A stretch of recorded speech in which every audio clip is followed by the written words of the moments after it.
Hey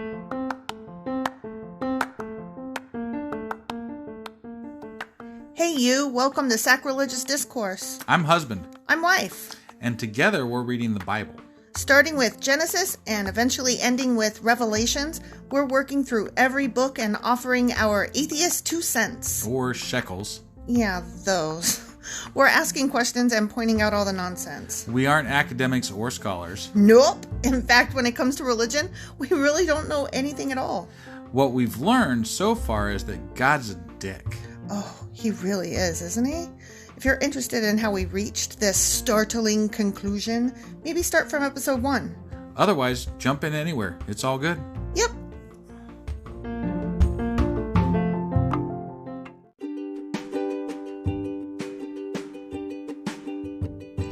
Hey wife, we just got a new sponsor. It's Anchor. They must think we're doing something right because they picked us back up. That's amazing. Want to hear something even more amazing? Yeah?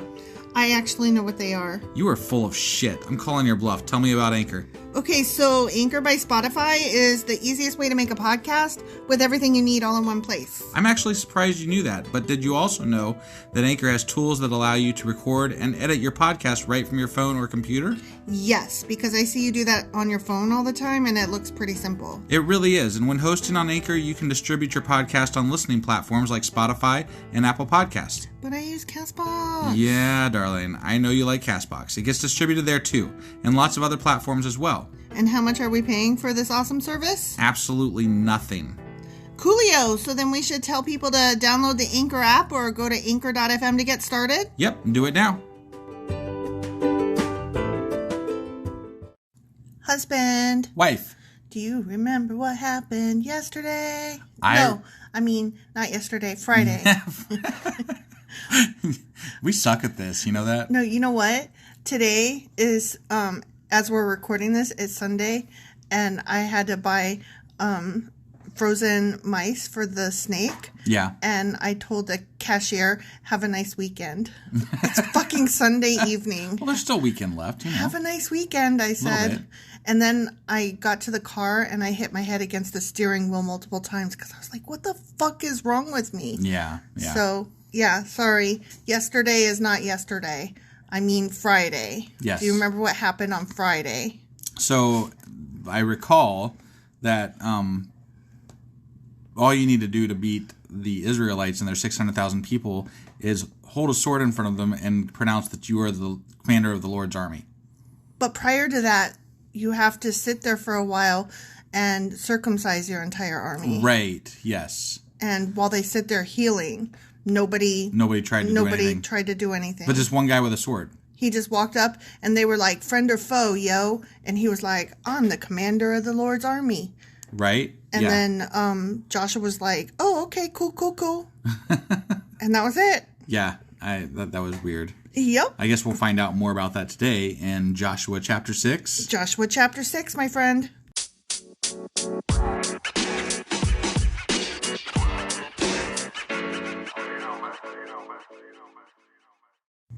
Okay, so we're starting Joshua chapter 6. We are. And the title of this section gives a spoiler. Oh, well, that happens a lot, actually. Do you want the title or no? Yeah, no, we got to read the title. Okay, well, it's the fall of Jericho. Well, I guess Jericho's fucking fallen. I guess it's gonna fall. Yeah. I mean, there is a song about it. Yeah, so, right. Okay. Now, the gates of Jericho were tightly shut because people were afraid of the Israelites. Wait. Are we just skipping over the guy that was standing in front of the fucking army with a sword? Yeah, that was just that happened and now we're just moving along, that right? was just a 2-second little, like a 2-sentence little thing at the end. Okay, if that's all that happens with that guy, we need to look that up because what the fuck was that? Okay, because this is bullshit. I wanted, like, I was hoping the first words out of this chapter would be, yeah, right? And then, who the fuck's this guy with a sword? He's the commander of the Lord's army. Bullshit. He's some idiot standing in front of 600,000 people. 600,000 freshly, newly circumcised dudes. Right, yeah. And yet the people in Jericho were like, oh shit, hold the gate. I feel like that should be the first thing that gets mentioned. You know, like there's this dude that Joshua bowed down before because he said he was the Lord's commander. And he took his sandals off. Right, yeah, right. Okay, so The gate was shut tight. No one was allowed to go out or in. Okay. Or in or out. Yeah. But it says out or in. Whatever. Okay. Yeah. But the Lord said to Joshua. The Lord said to Joshua. The Lord said to Joshua. Okay.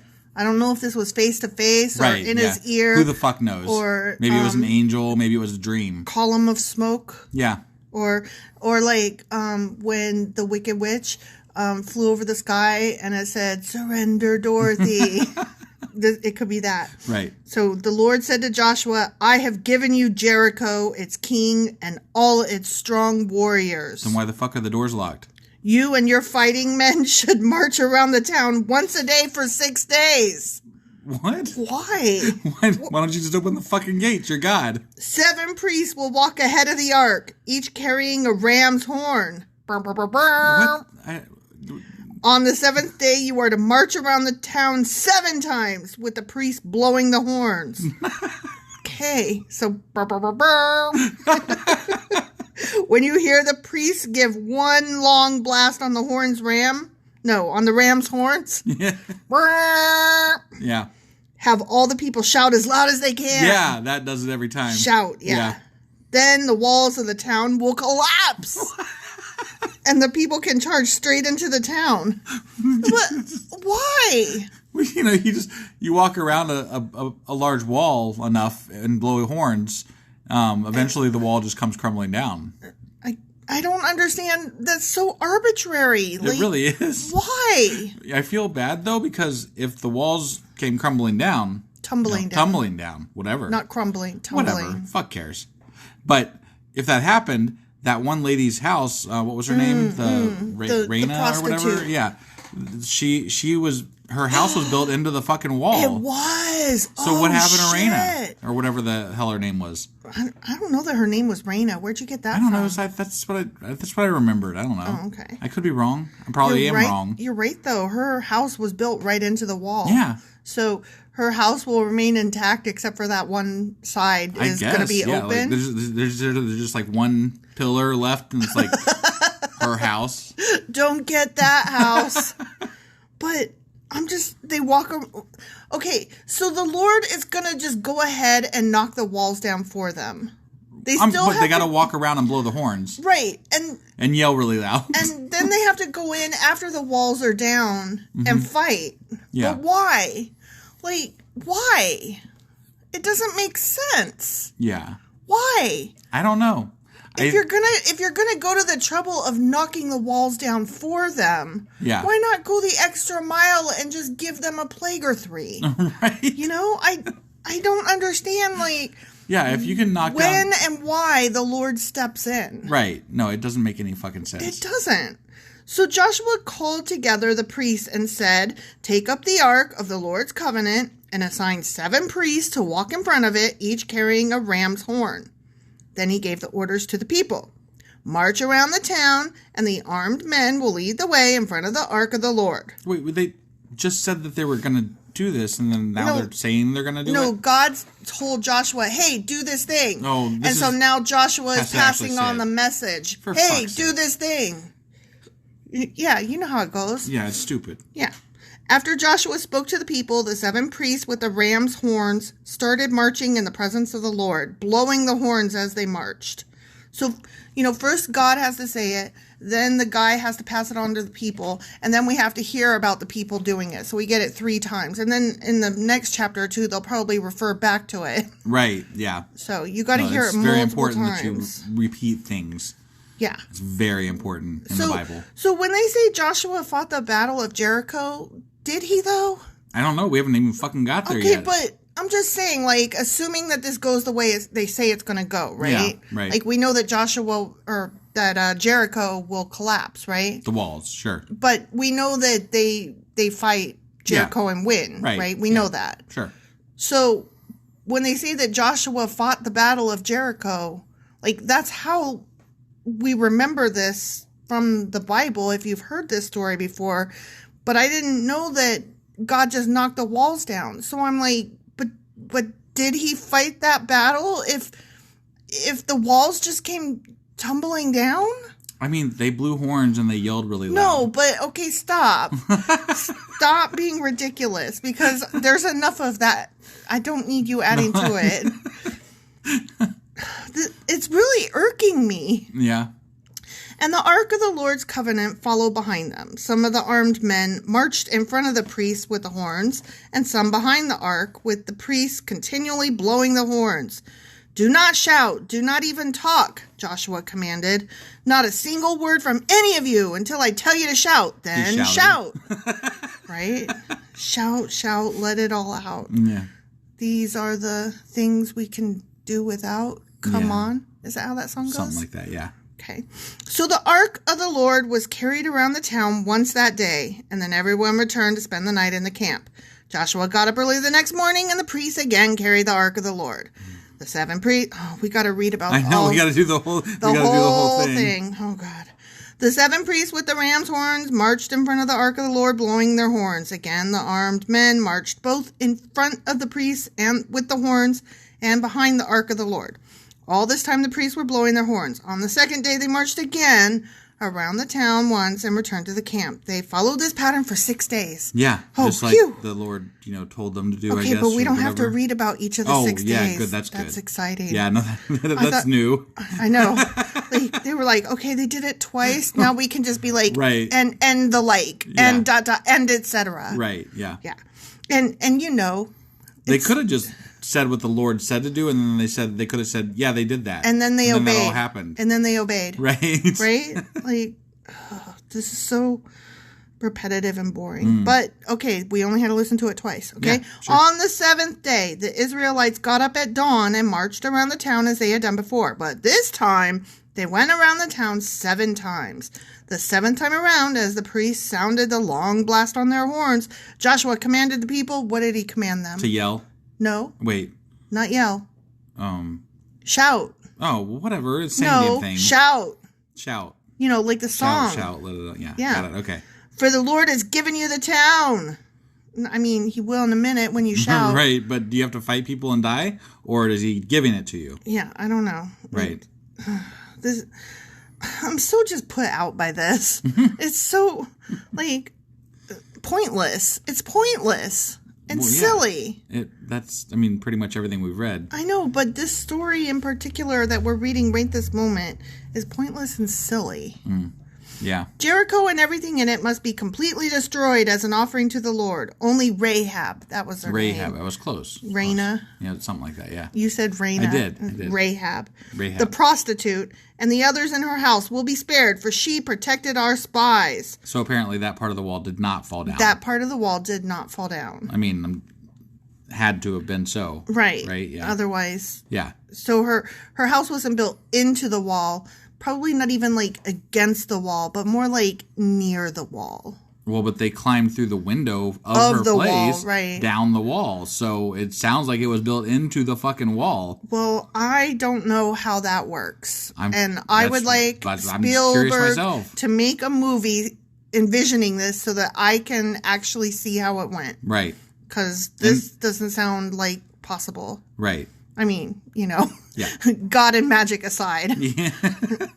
Do not take any of the things set apart for destruction, or you yourselves will be completely destroyed, and you will bring trouble on the camp of Israel. Yeah, you got to watch taking that stuff that you're not supposed to take. Looting and pillaging. Don't do that. Everything made from silver, gold, bronze, or iron is sacred to the Lord. Oh, is it? And must be brought into his treasury. Oh, my God. Oh, I bet. I bet it must. I just bet it must. Expensive items that are expensive. God really likes those. You give those to Joshua for me. Yeah. Those, he really needs those for me. Precious. God loves expensive shit. Not any of that cheap stuff. You know what, though? It sounds like Joshua's taking this up a notch. Because God didn't say that. Because Moses didn't really he didn't demand all the gold and silver. They actually burned some of the, they melted it down instead of taking it. But he's like, no, just give it to me. Just give it to me. I'm good. God wants it real bad. God wants it. Yeah. God's got a hard on for gold. He wanted us to destroy everything, but actually everything except for the gold and silver, that comes to me for God. And the bronze. Right. And the, so, yeah. For God. Yeah, for God. For God, though. Obviously. Obviously for God. Right. When the people heard the sound of the horn, I keep saying horns, rams. The ram's horns. I swear to God, I'm dyslexic. Ram's horns. They shouted as loud as they could. Suddenly, the walls of Jericho collapsed. Amazing. And the Israelites charged straight into the town and captured it. Well, I guess they fucking did. They didn't even have to work at it. Yeah. That's what I'm annoyed about. I mean, according to this, they didn't even have to kill people. They just ran straight in the town and captured it. They completely destroyed everything in it with their swords. Men and women, young and old, cattle, sheep, goats, and donkeys. Well, they're assholes. That is gross. Why did they kill young and old? I mean, I'm really put out by this. Yeah. This is not good. This is gross. Right. And, all these people were doing was living there. Right, and they were scared of them. Yeah. So, like, you probably could have just walked in and been like, hey. We're your king now. Yeah. Praise our Lord and et cetera, and give me your gold. Right, exactly. And also all your prostitutes except Rahab. Meanwhile, Joshua said to the 2 spies, keep your promise, go to the prostitute's house and bring her out along with her family. The men who had been spies went in and brought out Rahab, her father, mother, brothers, and all the other relatives who were with her. They moved her whole family to a safe place near the camp of Israel. That was nice of them.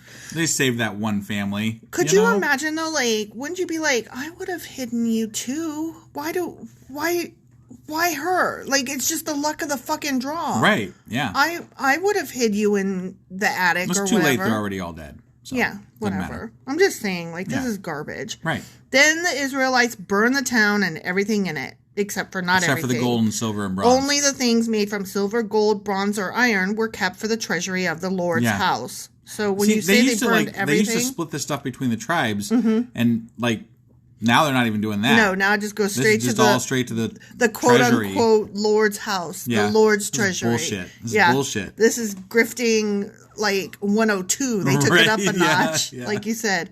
So Joshua spared Rahab, the prostitute, and her relatives who were with her in the house because she had hidden the spies Joshua sent to Jericho. And she lives among the Israelites to this day. Wow, to this day. To this day. Whatever day this was that this was written. Got it. Okay. Yeah. I mean, it sounds like forever. Yeah. That's the way. That's the way it sounds, right? Not to this day, I don't think. Right, not this day. Not this day that we're reading this, but so that's not true. Right. At that time, Joshua invoked this curse: "May the curse of the Lord fall on anyone who tries to rebuild the town of Jericho. Mwah, mwah, mwah. At the cost of his firstborn son, he will lay its foundation. At the cost of his youngest son, he will set up its gates." So the Lord was with Joshua, and his reputation spread throughout the land. The end. Jesus. Okay. But why can't anybody build Jericho back? Like, what's the problem with that? Why is that such a big deal? I don't know. They already killed all the fucking people. Right? I guess the land is haunted. I guess. Bad, tainted land. Bad juju. Tainted land. I don't know. Yeah. I'm a little I don't know. What do you think is going to happen to Rahab and her fam? Well, they live amongst the Israelites. Apparently, they're just like part of the clan now. Do you think she's still a prostitute? Hell if I know. Probably. Well, no, that wouldn't go over well with the Israelites. Hypothetically. Hypothetically. I mean, the 2 spies went directly to a prostitute. Right, but they never actually said that they utilized the services. They just, They just went there. So, I mean, us hypothesizing that they did that was us just kind of interpreting what we wanted to, which... more than likely, if that actually happened, probably was the case. 2 dudes go to a prostitute's house? Come on now. I know. Right? I know. Yeah. Yeah, they weren't just there, like, getting the scuttlebutt from the local whorehouse. They were utilizing its services. Right, yeah. Think about it. They hadn't seen their wives in a long time. Right. Because it would have been people from, like, the front. Maybe. Which they left them back in the, eastern land. So. Yep. Yeah. So they absolutely required sex because, that the Bible just makes you feel like men they'll die if they don't have sex. Right. Their penises will explode and they'll die. Yeah. They'll die. Yes. All right. Well, we're done with that chapter. I'm less than impressed. I wanted this. I wanted this chapter to be better. Like, I thought the book of Joshua would be like, yeah, we're getting into story, but instead I'm like, oh. But I'm really pissed off that there was no further follow-up about that fucking commander guy. Like, who day? What the fuck is that? That has definitely got to be a Q&A, yeah, right? Like, that has so. got to be a Q&A. Sure. I don't, like, what the hell? Yeah. Okay. Well, maybe they'll mention him next chapter, ? I don't know. It sounds... I mean, Jericho already fell, yeah, so right? I don't like, see so what why. the fuck? Whatever. I don't know. All right, we'll see you tomorrow. Yep, bye. Bye.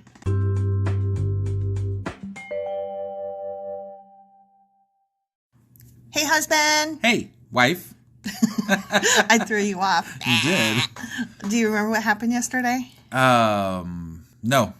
I mean, wow. I'm on the spot, so like it's not coming to my brain right now. Kind of like yesterday when I couldn't remember what day it was, and I was like, "Have a great weekend." No, my brain and just it was Sunday failed night. me right then. Fail. Yeah. Okay, so what happened yesterday was that they did a little sing and they did a little dance around. Oh, that's right. And then the walls came tumbling down. Yeah, for no reason whatsoever. Right, because, just singing and just magic and stuff and horns. And ram's horns. Yeah. And so they went in and they're supposed to kill everybody and everything and all the animals, but they got to take all the good shit. But also Rahab didn't come tumbling down. Did with not. The wall. Correct. So. Correct. There was that. Yeah. Okay. And they've been instructed not to rebuild there for some haunted ass reason. Yeah. So what are we going over today though? We're going over Joshua chapter 7, and I happened to look ahead at the title. Why did you do that? Just the title. And I know what it's about. Well, let's go find out. Okay. All right.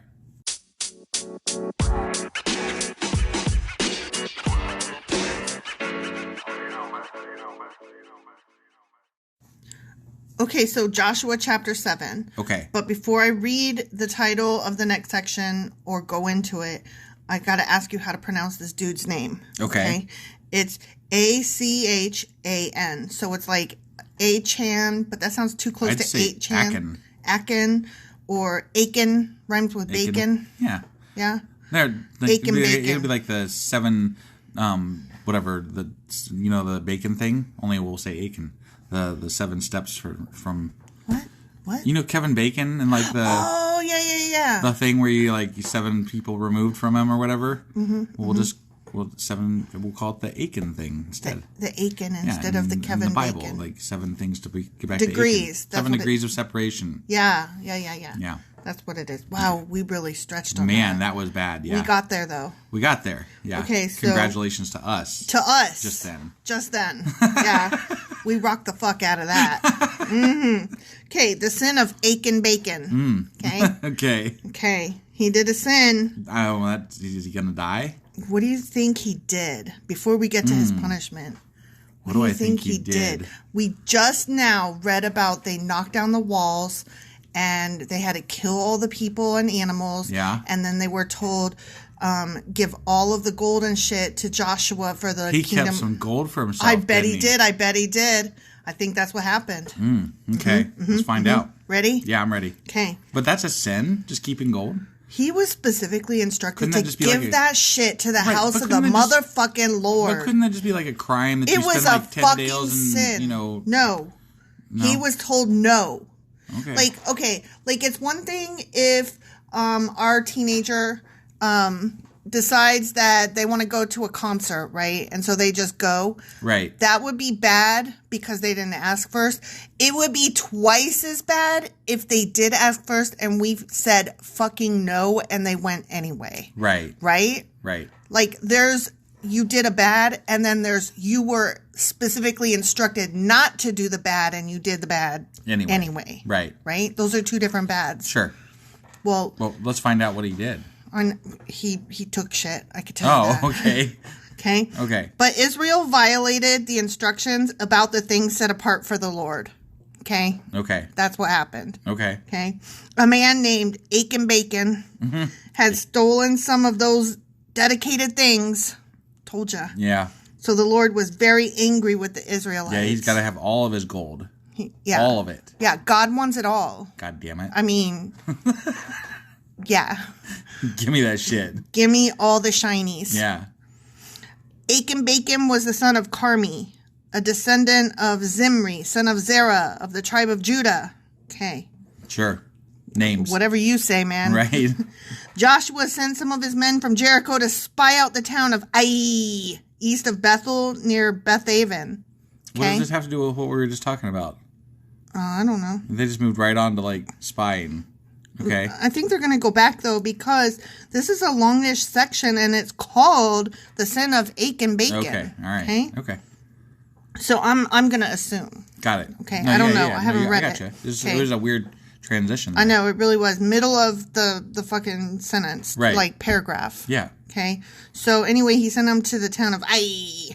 When they returned, they told Joshua, there's no need for all of us to go up there. It won't take more than, say, 2,000 or 3,000 men to attack Ai.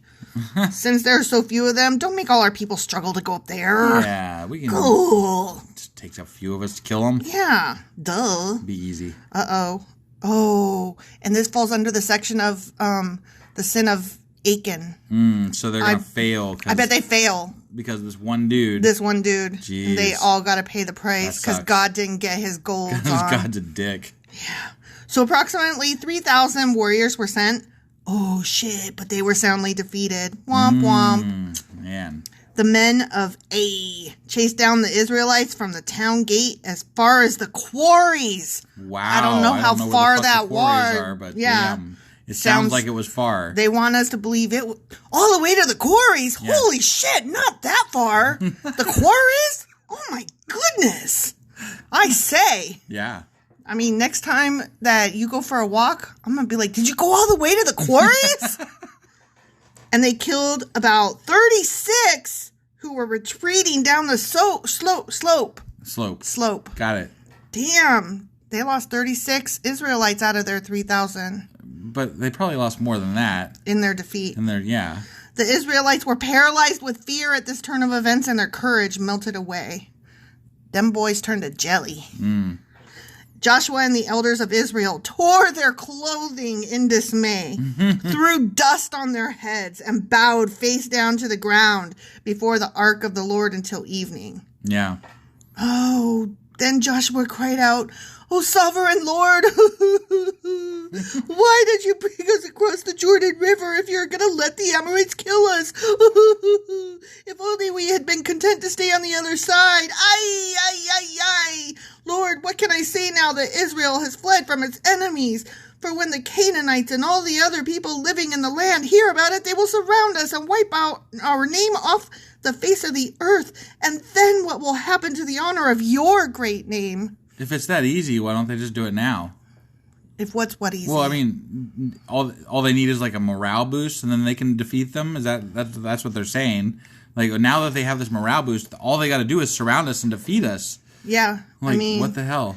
Well, also, I like that he's saying, "Oh gosh, we lost this one thing, and not only are we all gonna disappear forever, but also you'll look shitty." Yeah. Well, no, he's gonna look that's bad. A good appeal, though. That is. Because he knows God. Yeah. God got like that pride. Yeah, he's got pride. He's got that dick pride. Yeah. You're gonna look like an idiot. Right. You're gonna look so fucking stupid. That's people got it all wrong when they pray. They should be like, God, I want a Lamborghini, and if you don't get it for me, like your enemies are gonna think that you're really stupid and that you can't. And that you can't. Like, yeah, I mean, I really. It's not my fault. Yeah, it's not. I just need the Lamborghini, but if you don't, you're gonna look I'm just saying, like, you're gonna look bad. Look, it's not my fault. Right. I'm just telling you how it's gonna look. Yeah, totally. Which is funny because I don't know why you said Lamborghini. We don't really want. No, it was the ridiculous fancy thing that came to my head. Like yacht. Like I always say yacht. Right. Yeah. Like it's not that I want a yacht, Lord. It's just that if you don't fucking give me one, I can't help how you're gonna look to everybody. Right. Yeah. Like, you do you, God. Yeah. I don't know what to say. But the Lord said to Joshua, "Get up. Why are you lying on your face like this?" You like my tone? That was great. Yeah. Israel has sinned and broken my covenant. Like, just think, like Joshua and his boys, they don't even know. Right. Right? Yeah. They're like, what the fuck happened? You promised we had this. Yeah. What's happening here? Like, this is one dude. One dude. Like, this could happen again. And, like, if you're going up against an entire army at that point. Yep. You what? Just lose everybody? Because one guy took some One gold. guy, yeah, right? I'd be like, can I rethink this covenant thing we got going? Because you suck. And you're trusting men. I'm supposed to rely on men. Couldn't you have just smote that dude and, like, been done? Yeah. Like, all of the rest of us were good. Right. Why we all got to suffer? Yeah. That's the way it always goes, though. Right. They have stolen some of the things that I commanded must be set apart for me. This is God talking. Yeah. I wanted gold, Gold and silver and, And they have not only stolen them, but have lied about it and hidden the things among their own belongings. He's referring to this one guy as they. Well, do you think he's being polite, or do you think it's more than one person? I don't know. Because I don't expect that God did a pronoun respect thing back then. Well, right, but it's weird that they would be naming one person in the title and then claiming multiple people in the midst of the chapter. So I find that odd. Yeah. But so which way do you lean? I'm going to lean that he's over embellishing on the they, and it was just a he. Okay. That's what I'm guessing. That's what I'm guessing too, which is pretty shitty. Right. And really, that means that God's an exaggerating liar face. Right. Yeah. But what's new? Right. That is why the Israelites are running from their enemies in defeat. For now, Israel itself has been set apart for destruction. Boom. Man. Hate your asses just now. Just because a piece of fucking gold's missing from the treasury. I will not remain with you any longer unless you destroy the things among you that were set apart for destruction. Get up. Command the people to purify themselves in preparation for tomorrow. For this is what the Lord, the God of Israel, says. Hidden among you, O Israel, are things set apart for the Lord. You will never defeat your enemies until you remove these things from among you. Boom. Okay. In the morning, you must present yourselves by tribes, and the Lord will point out the tribe to which the guilty man belongs. I couldn't just guilty man. Yeah, I couldn't just tell you right now who it is and smite him. Right, and it would be so fucking magic easy. That shit. Yeah. Couldn't do it. Right. Nope, got to punish all of you. Well, no, what really happened probably, if this is actually a true story, they probably lost the fucking battle, and then they had to come up with some reason why God let them lose the battle.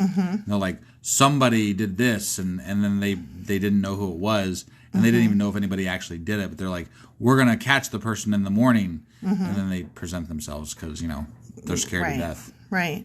Or they're like, you know what? This one guy. Tribe picked it. Yeah. They're like, this guy is really slowing us down. Let's just say he did it and be like some American cops and plant some shit in the trunk of his car. There you go.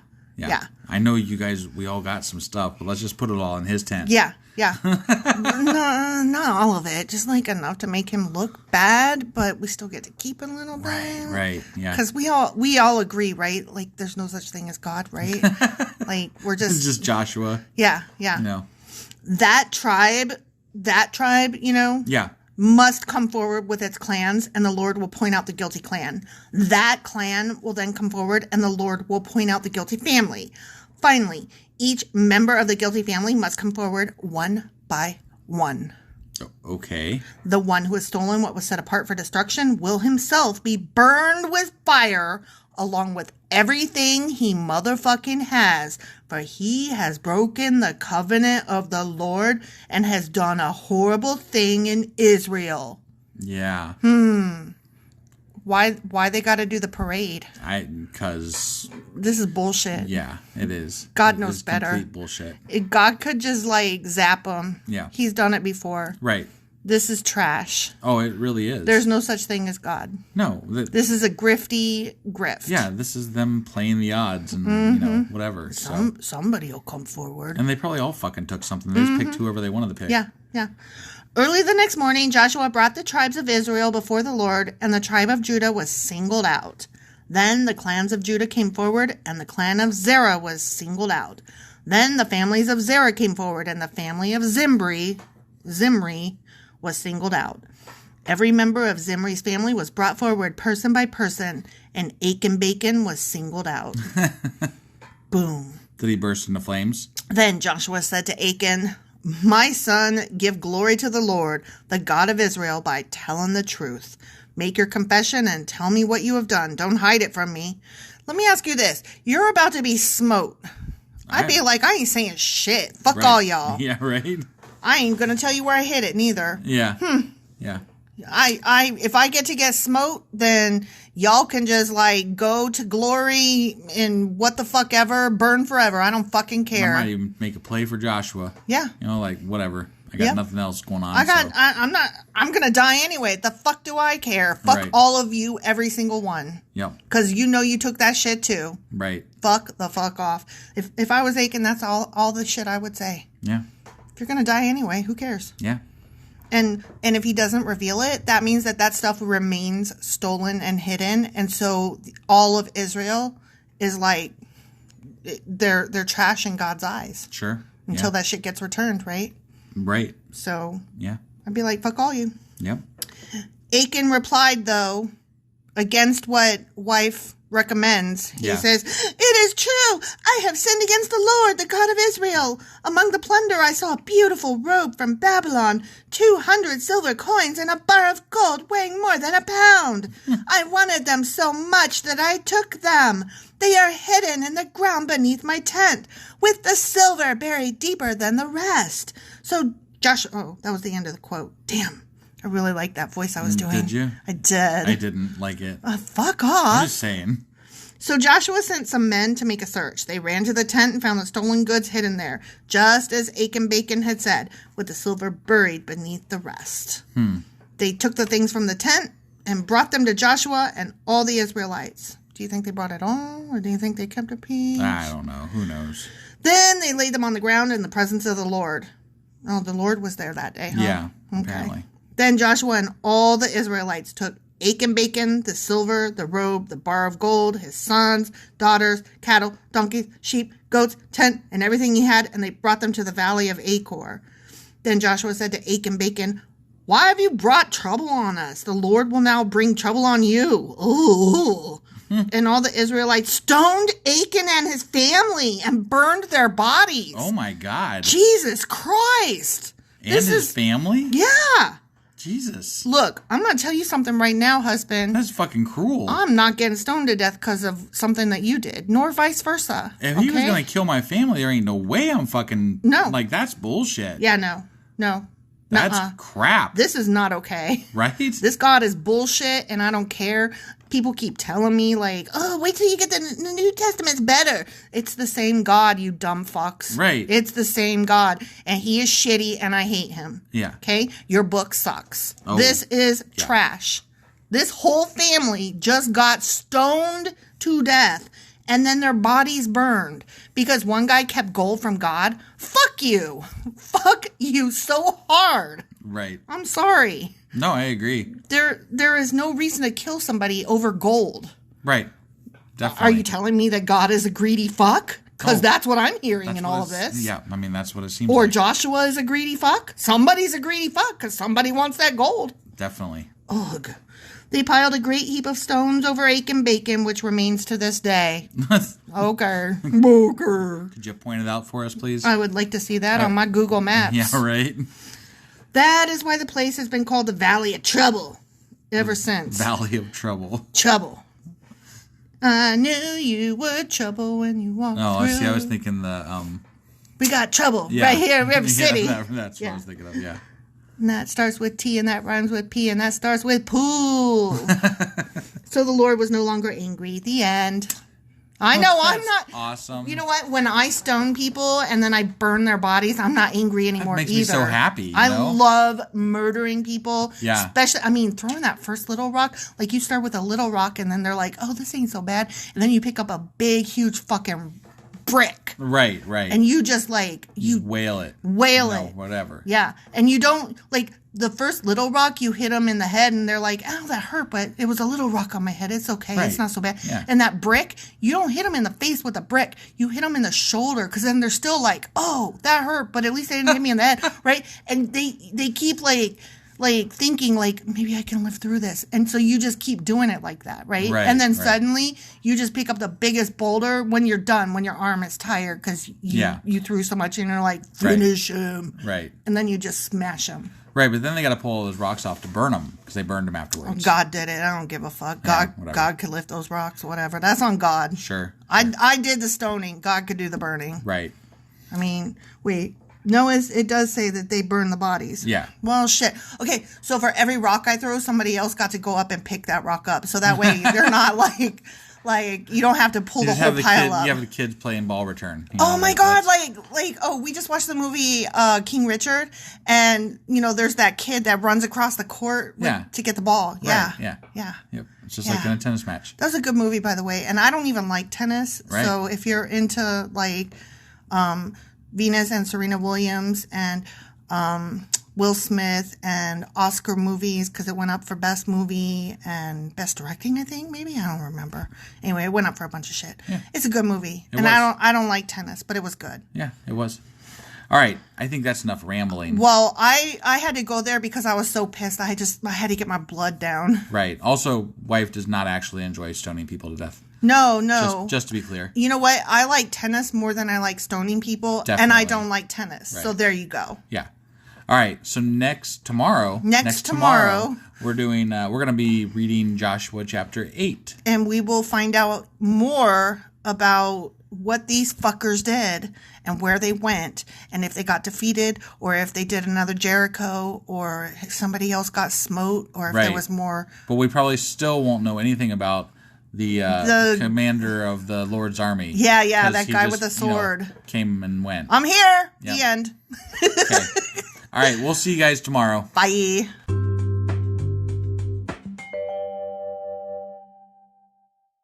Husband. Wife. Do you remember what happened yesterday? The walls that came a-tumbling down. No, that was the day before. What? That was the day before. Really? Yeah. Are you sure? Yeah. Yesterday was all about Aiken Bacon. Oh. And how he stole some shit and him and his family got stoned. Oh, damn. Yeah. Dumb? You're dumb. I'm dumb. You're dumb. Yeah. Huh. Did you forget all about that? I did. But you remember it now, right? I do. Okay. They got stoned and then their bodies got burned up. Yeah, that was shit. That was shit. And then the place was called the Valley of Trouble, Trouble, Trouble.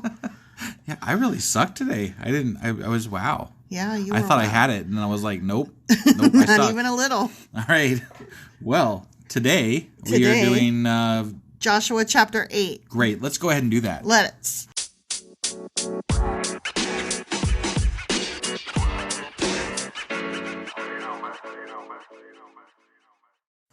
Okay, so Joshua chapter 8. Chapter 8. Chapter 8. You ready for this? I'm ready. Okay. The capture and destruction of A. What? A. A-I. A. Okay. We talked about this a little bit yesterday. Did we? Yeah. Man, I suck. I must have checked out yesterday. You totally checked out. I don't know what happened. You were not here. Yeah. So then the Lord said to Joshua, do not be afraid or discouraged. Take all... Oh, because remember they had went there and they got their asses beat. Oh, that's right. They got their asses handed to them. Because that's why they ended up stoning the people. Aiken Bacon kept some gold and shit. Right. Or silver or whatever. Whatever. He had buried the silver below the other shit he had stolen. Yeah, and then they made him admit it, go get it, and then they killed him and his family. Like, wow. Yeah. Fuck you. Fuck you hard. So then the Lord said to Joshua, do not be afraid or discouraged, even though you guys got your asses handed to you. Take all your fighting men and attack A. For I have given you the king of A, his people, his town, and his land. Okay. I've given it to you. I mean, now that, they've righted everything. Yeah. Now that...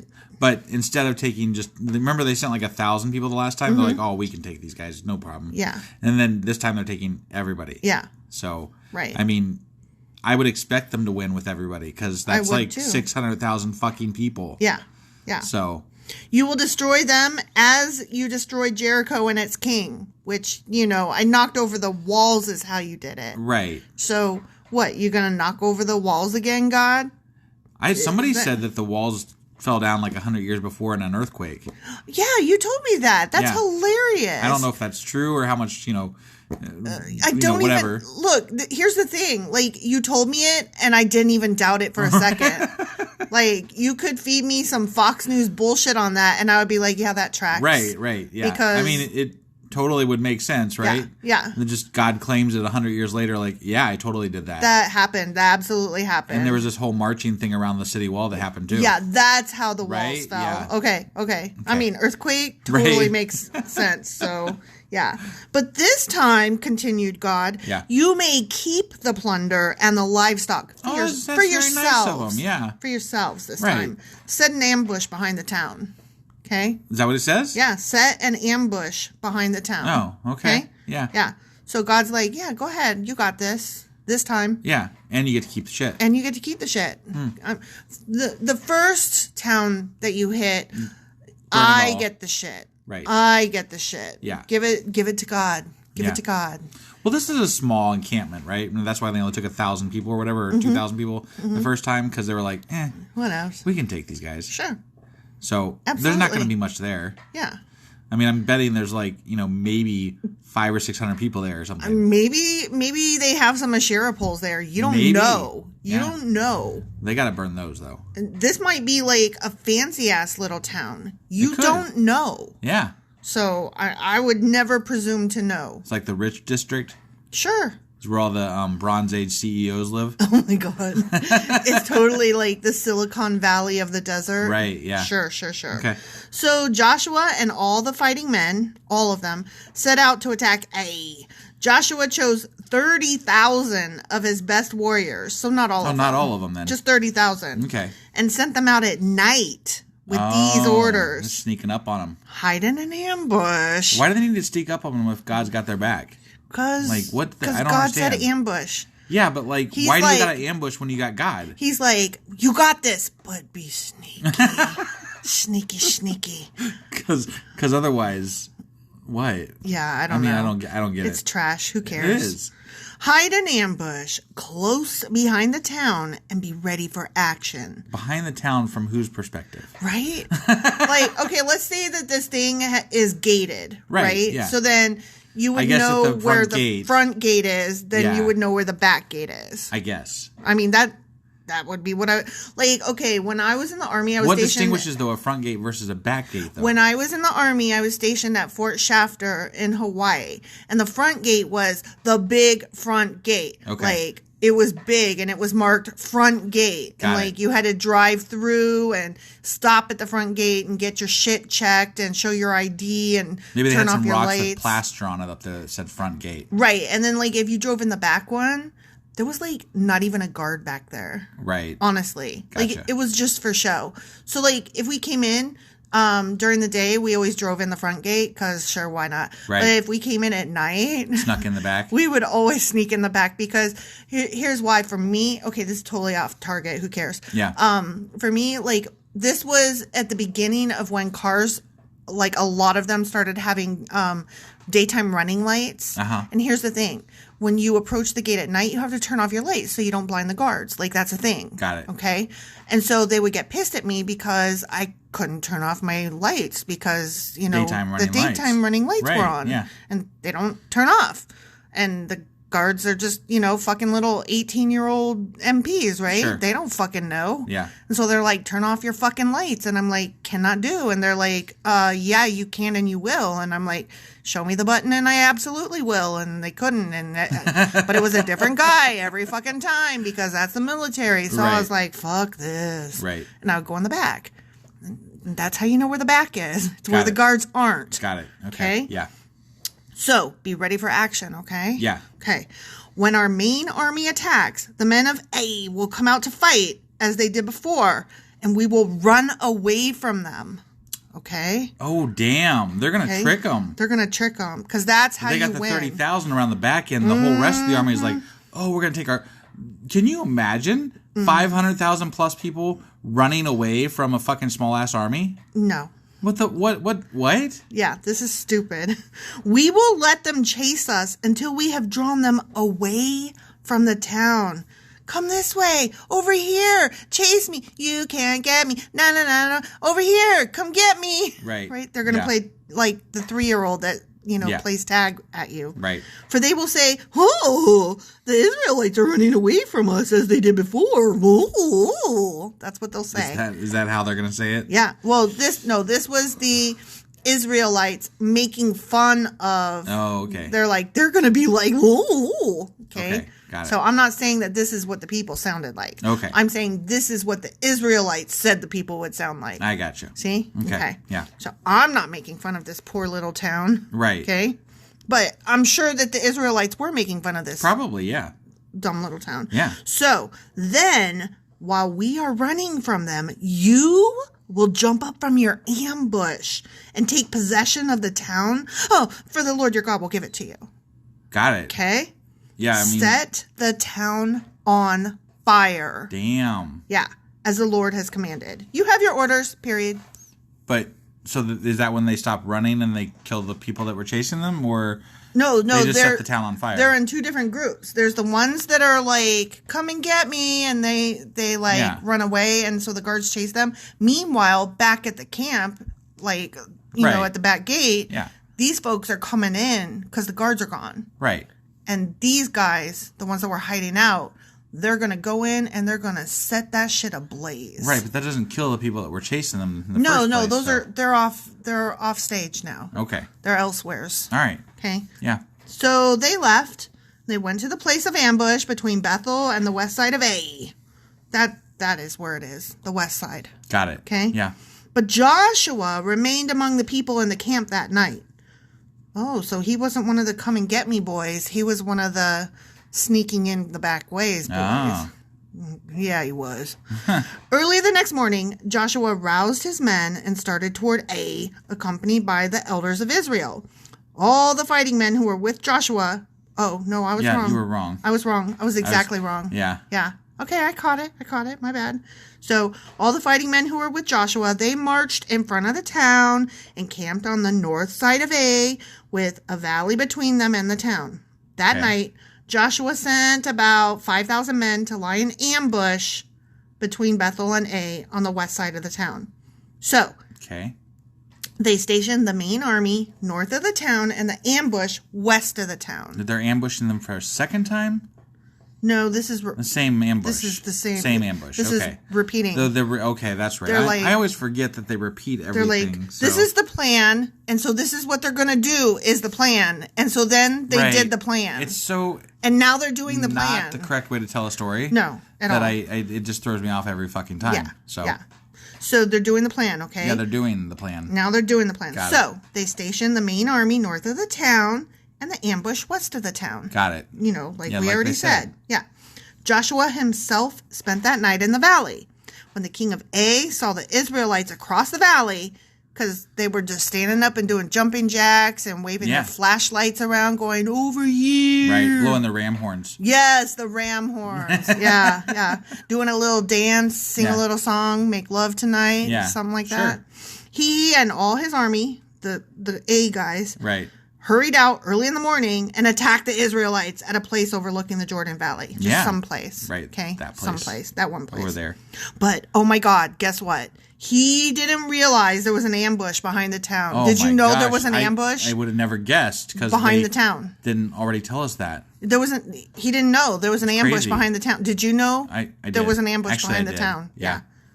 Joshua and the Israelite army fled toward the wilderness as though they were badly beaten. Oh no! Oh man! They're coming to get us. Yeah. Oh no! Do you think they were good actors? No. I do not either. Yeah.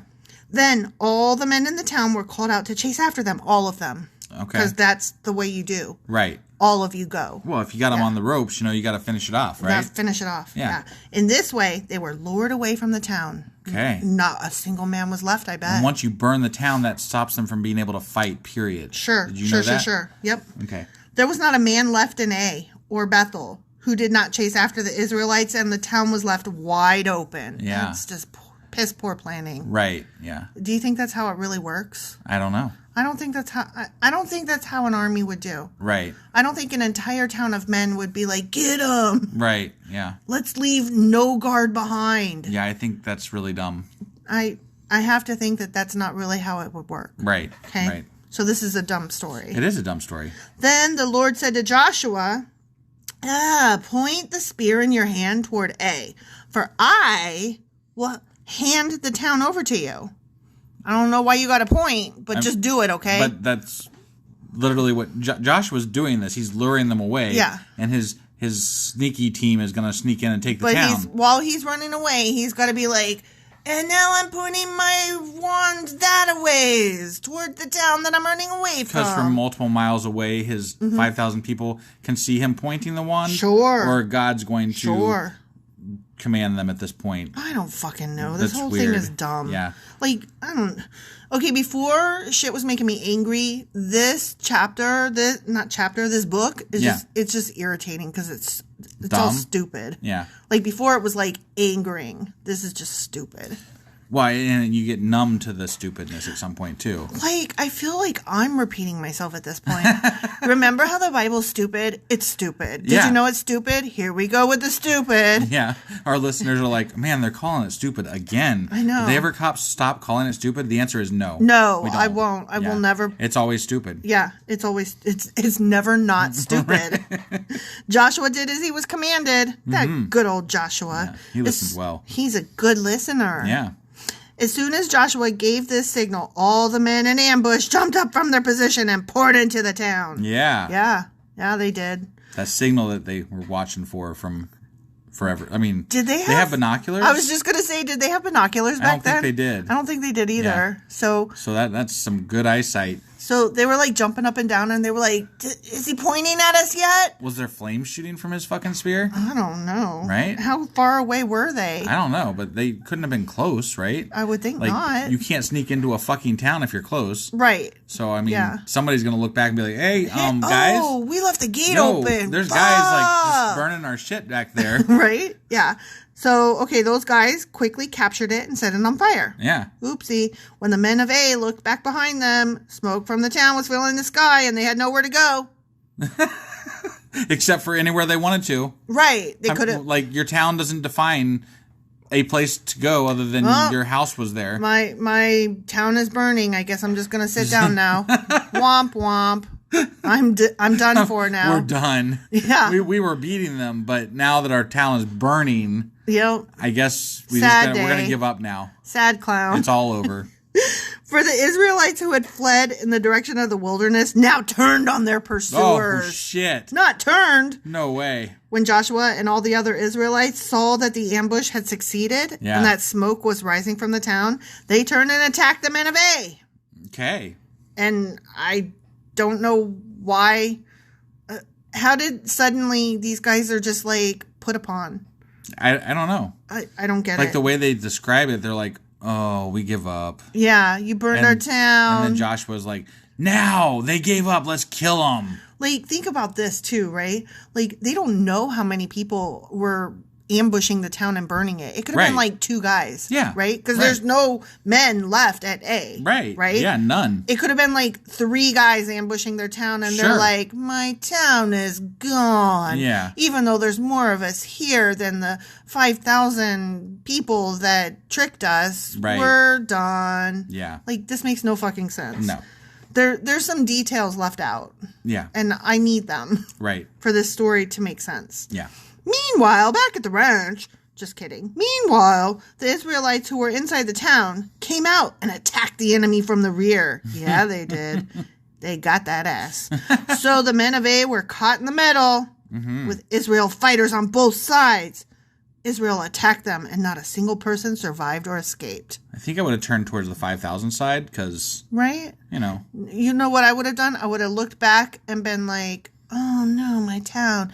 And I would have looked forward and been like, or fighting. I think I'm going to go put the fire. And then I would have been like, oh shit, there's a bunch more. Let's just go the other way. There's still other ways. There's like, if directions are 4 ways, right. There's in front of us a bunch of people, behind us fire and a bunch more people, right. Or I could go left or right. Yeah. Any of the other ways. I'm going left or right. Or like even a combination of sort of left and a little bit right. You know, Yeah, like, I mean, definitely. You could have picked there's a lot of different ways you could go. Like, oh, we're fucked. Okay, bye. Right, yeah.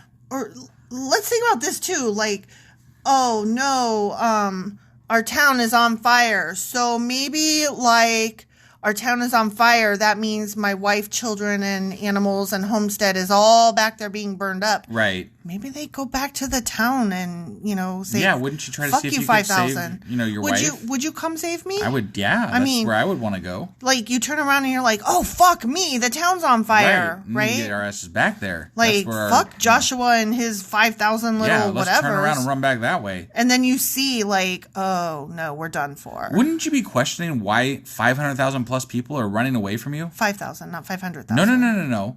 No, it was all the rest of the army that was in front of them that they were running away from their army. Why would you think that 500,000 people would be running away from a small-ass army? I thought it was 5,000 were in hiding. Yeah. I thought it was 5,000 people were like, come and get me, come and get me. No. No? The 5,000 people were the ones that were in hiding in ambush. Nuh-uh. Yep. No. Yes. No. Okay, I'm going back. Hold on. Oh, my gosh. No, I don't believe you. Hold on. I am absolutely correct. Joshua chose 30,000 and sent them out into the night to hide in ambush. And then I just read that. Okay. Yeah, So okay. 30,000 are in hiding at the ambush. They're the ones burning down the town. I don't think that's correct. Look, I literally just read it. Joshua chose 30,000 of his best warriors and sent them out to the night with these orders. Hide in ambush close behind the town and be ready for action. When our main army attacks, the men of A will come out and fight as they did before, and we will run away from them. But find the place where it says 5,000 first. I'm getting there. Hold on. The ambush, though, is the 30,000. Yeah, I got it. Yeah. Okay, hold on. I'm getting there. It says 5,000. Yeah, what about 5,000? That night, 5,000 men, lay in ambush between Bethel and A on the west side. Yeah. What? Hold on. Exactly. Hold on. Yeah, so I was Joshua, wrong. It's not 600,000 people, but it was 30,000. Okay, but it's Joshua and 5,000 that ran away. And we're like, come and get us. Okay. Yeah. And then the 30,000 are back in hiding. And they snuck in and burned up the town. I think you're wrong about that. But I think you're wrong about that. All right. Joshua and his 5, they ran away. Okay. And they were like, come and get us. I don't think that's correct, but okay. That is correct. That's literally what it says. All right. When Joshua and all the other Israelites saw that the ambush had succeeded and that smoke was right, the 30,000 burned the fucking town down, they turned and attacked the men of A. Okay. Okay? I still don't think that's correct. How do you not think that's literally what it says? We'll settle this on the next time we have our next podcast. Okay. Let it go. Yeah. Okay. So anyway, not a single person survived or escaped. Okay? Right. Okay. So somebody did survive and escape. Only the king of A was taken alive and brought to Joshua. So, why? Because he's the king. Oh, okay. It's good to be the king? Probably not. When the Israelite army finished chasing and killing all the men of A in the open fields, they went back and finished off everyone inside. Yeah. So the entire population of A, including men and women, was wiped out that day, it says. Yeah. 12,000 in all. Wow. They just wiped out a whole fucking town like nothing. Yeah. For no reason. This town is just sitting there. They're not doing anything. Right. They didn't come attack these guys. They did nothing. They're just sitting there. Yeah. Colonialism at its finest. Yeah. I lost my place. Sorry. For Joshua kept holding out his spear until everyone who had lived in A was completely destroyed. This is so mean. Mm-hmm. They just genocided a fucking town. I mean, God told them to do it, so. Yeah, but they genocided a fucking town. Yeah, but if they didn't do it, then God would kill them. Okay, let me ask you this. According to, what we've read. Right. So let me ask you this. Some mystical, magical entity comes down, and you're like, whoa, I don't know if you're God, but you are a mystical, magical entity. Mm-hmm. So for the sake of argument, I'm just going to call you God or something, okay? Yeah, sure. Higher power, whatever, okay? Right. And he's like, yeah, I am boss, and I want you to go genocide this town. Mm-hmm. Are you going to do it? I mean, if he proved before that he's going to kill me and my family. If I didn't, then I might. Are you serious? Well, I would be like... You know, like, I don't want my family to die. I don't want my family to die either, but I don't think I'm going to be like, okay, I guess I'm going to go murder people now so that my family doesn't get killed. Well, but the choice is us or them, basically. Oh, I hate... That is not a good choice. No, if you kill my family, that is on... You are a murdery bitch, okay? Mm-hmm. You are not going to put me in that position, okay? Yeah. I'm not doing it. Only the livestock and the treasure of the town were not destroyed. Got it. For the Israelites kept those as plunder for themselves, as the Lord had commanded Joshua. Oh my God, this is terrible. I hate this. So Joshua burned the town of Ai, and it became a permanent mound of ruins. Guess what? Never to be built again. Desolate to this very day. Oh, whoa, okay. Yeah, to this very day. Right. Oh, this is nasty. Joshua impaled the king of Ai on a sharpened pole and left him there until evening. Damn. Why? What? These guys weren't doing anything. Right. That was cruel. That was just cruel. I'm going to take your shit, and just because, for absolutely no reason, I'm going to impale you. Yeah. Why? I don't know. At sunset, the Israelites took down the body as Joshua commanded and threw it in front of the town gate. They piled a great heap of stones over him that can still be seen today. This shit is nasty. There is no reason for this. Right. This is violence that is unnecessary. Yeah. Okay, next section. Mm-hmm. The law recorded at Mount Ebal. Oh, this is the one of the mountains. One of the cursed mountain or blessed mountain. Cursed and blessed mountains. Yeah. Then Joshua built an altar to the Lord, the God of Israel, on Mount Ebal. He followed the commands that Moses, the Lord's servant, had written in the book of instruction. You know, the book that he wrote that was either beside or in the Ark of the Covenant. Yeah. So. The Torah. Yeah. Okay. Make me an altar from stones that are uncut and have not been shaped with iron tools. Okay. Then on the altar they presented burnt offerings and peace offerings to the Lord. And as the Israelites watched, Joshua copied onto the stones of the altar the instructions Moses had given them. Okay. Then all the Israelites, foreigners and native-born alike, along with the elders, officers, and judges, were divided into two groups. One group stood in front of Mount Gerizim, the other in front of Mount Ebal. Oh, they're doing the blessings and the curses. The curse and blessed mountain again. Yeah, right. Weird. Each group faced the other, and between them stood the Levitical priests carrying the Ark of the Lord's covenant. This was all done according to the commands that Moses, the servant of the Lord, had previously given for blessing the people of Israel. Joshua then read to them all the blessings and curses Moses had written in the book of instruction. Every word of every command that Moses had ever given was read to the entire assembly of Israel, including the women and children and the foreigners who lived among them. The end. You know, I really hope that the next chapter is not him actually reading those again. God help me. Because that would be awful. I hope it's not. Right? Ugh. Let's just say it's not gonna be that. It's not gonna be that. It's not. We're gonna be hopeful here. Yeah. That's not what's gonna happen. That's not what's gonna happen. Please let that not be what happens. Right. Yeah. Oof. All right. Well, I mean, there's only one way to find out. Yeah. Tomorrow, okay. And when we read Joshua chapter 9. Yeah. We'll see you guys tomorrow. Mm-hmm. Okay, it pains me to say this, but husband, you were right and I was wrong. So let me explain what happened after we reread it and I drew a little chart. Okay? Yeah. So there's this little town called A, and there's 12,000 people in it, which that's total. So if we're going to say that there's about an equal distribution of men to women, that means that there's probably only like about 6,000 guys in this town of A. Okay, so 5,000 guys of Joshua's people go around and they hide in the back. Yeah, okay? West side. Actually, It wasn't exactly the back. It was the side. I'm just going to call it the back. Sure, whatever. Because who cares? Okay. Okay, so they're hiding. 5,000 is hiding in the back. Okay, and Joshua and his 30,000 fighters are in front of this fucking town of 6,000 guys. Right. And they're like, ooh, come and get us. And for some stupid ass reason. Right. 6,000 guys leave this entire town and go attack 30,000 fucking people. And don't question why they just start running away from them. Yeah. 6,000 guys are like, yeah, we got them on the ropes, these 30,000. Yeah. Woohoo! Because the 30,000 are like, oh, you're hurting us when we're pretending that we're in pain and whatever. Right. Which makes no fucking sense. Yeah. So, my bad. You were right. I was wrong. Hey, it's all good. It was very confusing because it didn't seem to make sense. And I was right. It doesn't make sense. Right. Yeah. Hey, Okay, so there was that. Right.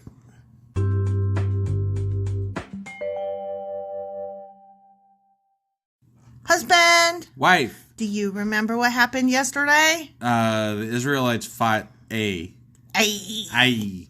And they won? And they won, yeah. After this stupid ambush thing? Yep. But by win, what I mean is they fucking decimated them for no reason. Yeah, and then impaled their king. Yeah. And left him out to rot on the spear thing. For no reason. I mean, they're assholes. Yeah. And also, then they visited either Bless or Curse Mountain. And yeah, and then they yelled a lot about curses and blessings and shit. They did their whole repetitious rules is rules. Right. Yeah. All right. Very good on you. You remembered. I did. Good. That was it. That was it. And now today we are doing Joshua chapter 9. All right, let's get into this. Let's.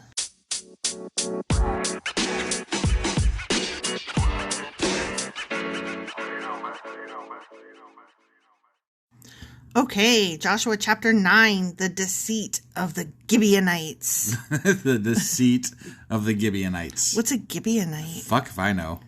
Okay, let's find out. Yeah. Now all the kings west of the Jordan River heard what had happened. These were the kings of the Hittites, Amorites, Canaanites, Perizzites, Hivites, and Jebusites. They're like, fuck me, they're putting kings on spears.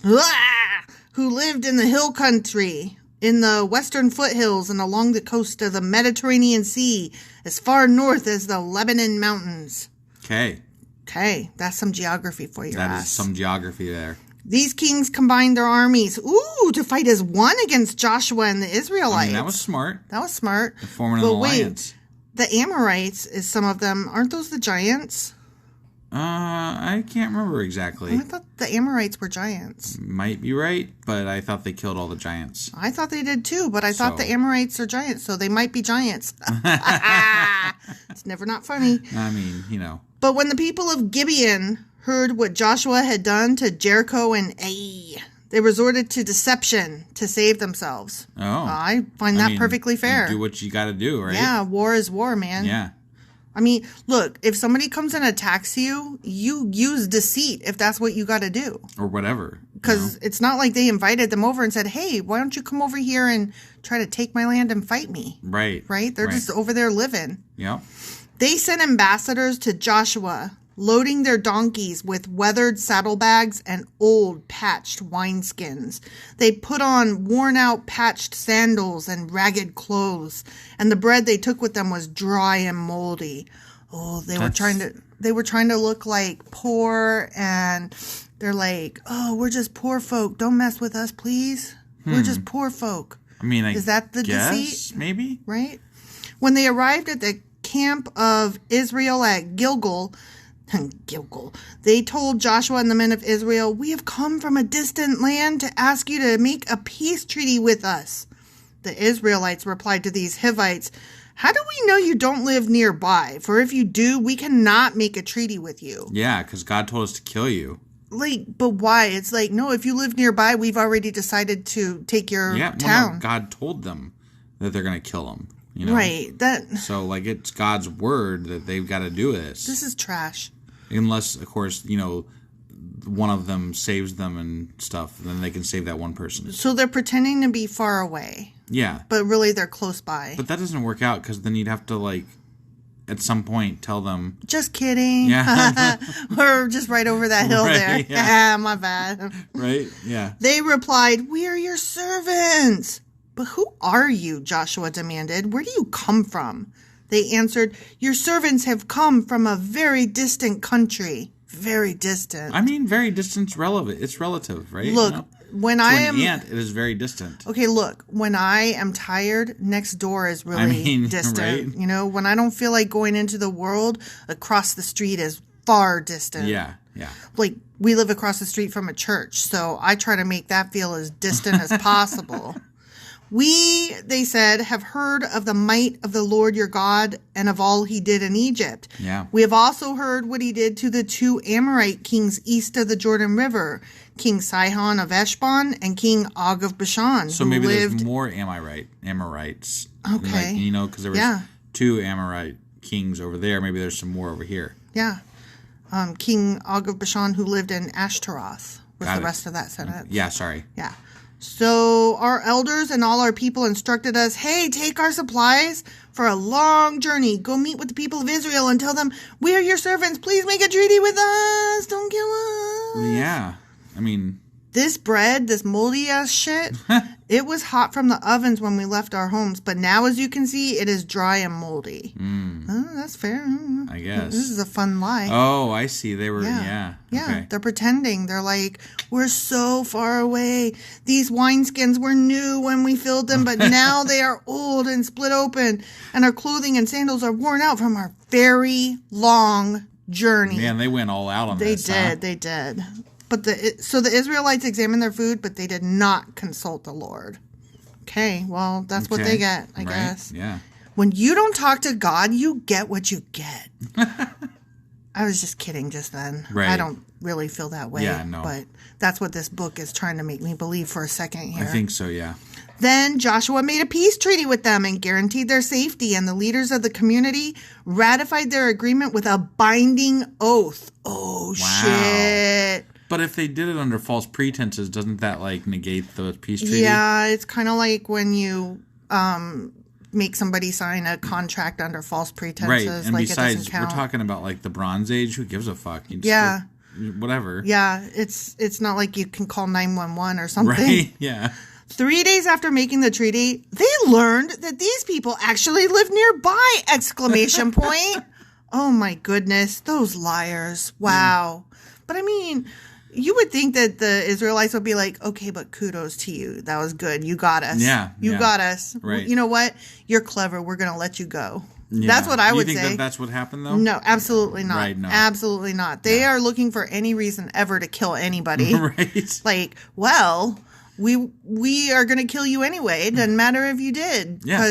Because you tricked us good and we like to kill. No, Killing's fun. We signed a treaty with somebody that lives far away, and you guys are not far away. So oopsie doodle must on not you. Be you. Yeah. The Israelites said, oh shit, I messed up. Oops. I clicked on something and it scrolled. Yeah. Oopsie. That was bad. Okay. Sorry, here we go. Ready? I found this. Okay. The Israelites set out at once to investigate and reached their towns in 3 days. I mean, 3 days still sounds like far away to me. That is pretty far away. But I guess not to them. Right. 3 days is nothing. I mean, it was only a 5-day walk from Egypt to the Promised Land. So, right. That's true. Like 3 days. 3 days nothing. is pretty far comparatively. Yeah. In the grand scheme of things. Yeah. The names of these towns were. Are you ready for it? I'm ready. Gibeon, okay, Are you ready for it? Nope. Kephirah, Beeroth, and Kiriath Jearim.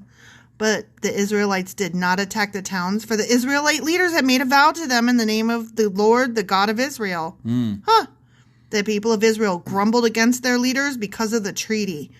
But the leaders replied, hey, sorry, since we have sworn an oath in the presence of the Lord, the God of Israel, we cannot touch them. This is what we must do. We must let them live. For divine anger would come upon us if we broke our oath. Let them live. I think, but by not killing them, they're breaking God's word. Or God's law. They just shrug and raise their hands and are like, what can we do? We made a promise. Well, don't you think you reach out to God and be like, okay, we fucked up. We fucked are up. idiots. What do we got to do here? Well, they should have done that in the first place, I think, is what they didn't consult God first. Yeah. So, I mean, they got to be worried that God's going to find out. Right? Because he's not omnipotent, as has already been shown to us multiple times. Right. Maybe they can get away with this and be like, right. We'll just look to the left, look to the right. So they made them woodcutters and water carriers for the entire community, as the Israelite leaders directed. So they brought them in. Okay. Interesting. Yeah. They're like, don't kill us, we're your servants. I mean, I guess kudos to this tribe. They were very smart. They were clever. Yeah. I mean, I guess, like I said, you do what you got to do. Right. Joshua called together the Gibeonites and said, why did you lie to us? What a fucking stupid question. Were you really? going to kill us? Yes? Okay, there's your answer. That is why we lied to Right. you. Like, okay, I'm sorry, this is dumb. Why did you lie to us? Why did you say that you live in a distant land when you live right here among us? May you be cursed. What? From now on, you will always be servants who cut wood and carry water for the house of my God. Oh, no. And they're like, we get to live? Yeah, Oh, no. damn the bad luck. So our choices were to get killed and raped and plundered Or and carry firewood. stoned. Yeah. Like, let me see which. That's a tough one. Which I prefer. I might get speared and left to, rot on a stick. Or like, those are my choices. Okay, so they replied, we did it because we, your servants, were clearly told that the Lord your God commanded his servant Moses to give you this entire land and to destroy all the people living in it. So we feared greatly for our lives because of you. This is why we have done this. Now we are at your mercy. Do to us whatever you think is right. Like, I mean, that's exactly the right answer. Yeah. They're you fuckers were going to kill us. We tricked you and we won. So yeah, and you may still kill us, but we had to try. Why are you even asking such a fucking stupid-ass question? Right. So Joshua did not allow the people of Israel to kill them, but that day he made the Gibeonites the woodcutters and water carriers for the community of Israel and for the altar of the Lord, wherever the Lord would choose to build it. And that is what they do to this day. I am a lumberjack and I'm okay. I mean, right? That's what it sounds like. Do you think that there are still Gibeonites to this day who are woodcutters and water carriers? No. It's ridiculous. I would like all Gibeonites right now to stand up and raise their hand and come work for us. Yeah. Because it sounds to me like you guys are pretty smart. You got a brain on your head, and I like it. Yeah, definitely. Okay, well, that's it. The end. Oh, okay. So I guess I don't really have much to comment on there. They were really smart, and that was cool. Yeah, and lying is good sometimes. They didn't get killed by the Israelites because they were smart. Yeah. Okay. I mean, like, the moral of the story is always supposed to be never tell a lie. Except for this time. Except for if you're going to die, it might be in your best interest to tell a lie. So sometimes do tell a lie. But they're trying to portray it as like they did a bad thing. And it's like... Those liars. But the worst thing would have been to die, wouldn't it? For no reason, because you were going to kill us. I mean, that's what I think. But I think that we're supposed to be like, but the Israelites are supposed to kill everybody, and that's exciting and good. Right. Shame on those people for not being born as Israelites, God damn it. And shame on them for not letting us kill them by lying to us. Yeah. So they're going to be woodcutters. God damn them. Damn them. I mean, I don't know. I'm on the side of the Gibeonites in this one. Right, I am too. I would lie, wouldn't you lie? Oh, fuck yeah. Okay, everybody, the moral of the story is be a liar. Yeah. Always be a liar. That's what it is. Okay. All right, well, let's find out what the moral of next chapter is tomorrow. In Joshua chapter 10. Yeah, see you guys then. Lies.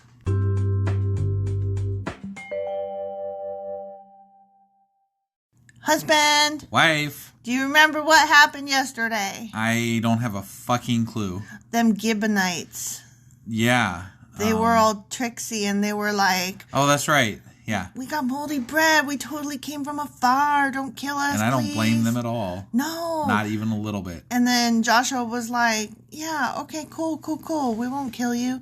And then they were cool. They were making fun of them. They're like, they were like dissing them. They're like, you guys are going to be lumberjacks. Well, yeah, but I mean, they were like, but we won't kill you, though. Right, I know. Cool. I think the last laugh is on the Gibeonites. You know, they're like... No, they didn't die. I meant they had the last laugh. That's what I meant. Oh, so the last laugh was on... Yeah, that's what I meant. The Israelites. Sorry. Okay, yeah. Yeah. You said that poorly. Yeah, I said that poorly. So, then Joshua was like, wait, my broskies, you're from right here. And they were like, whatevs. Yeah. We just don't want to die is all. Right. And then Joshua was like, right. But he already promised because he was dumb. Ha ha. Yep. And that's what happened. Okay. What are we going over today? Joshua chapter 10. All right. Let's go read this. Okie dokie.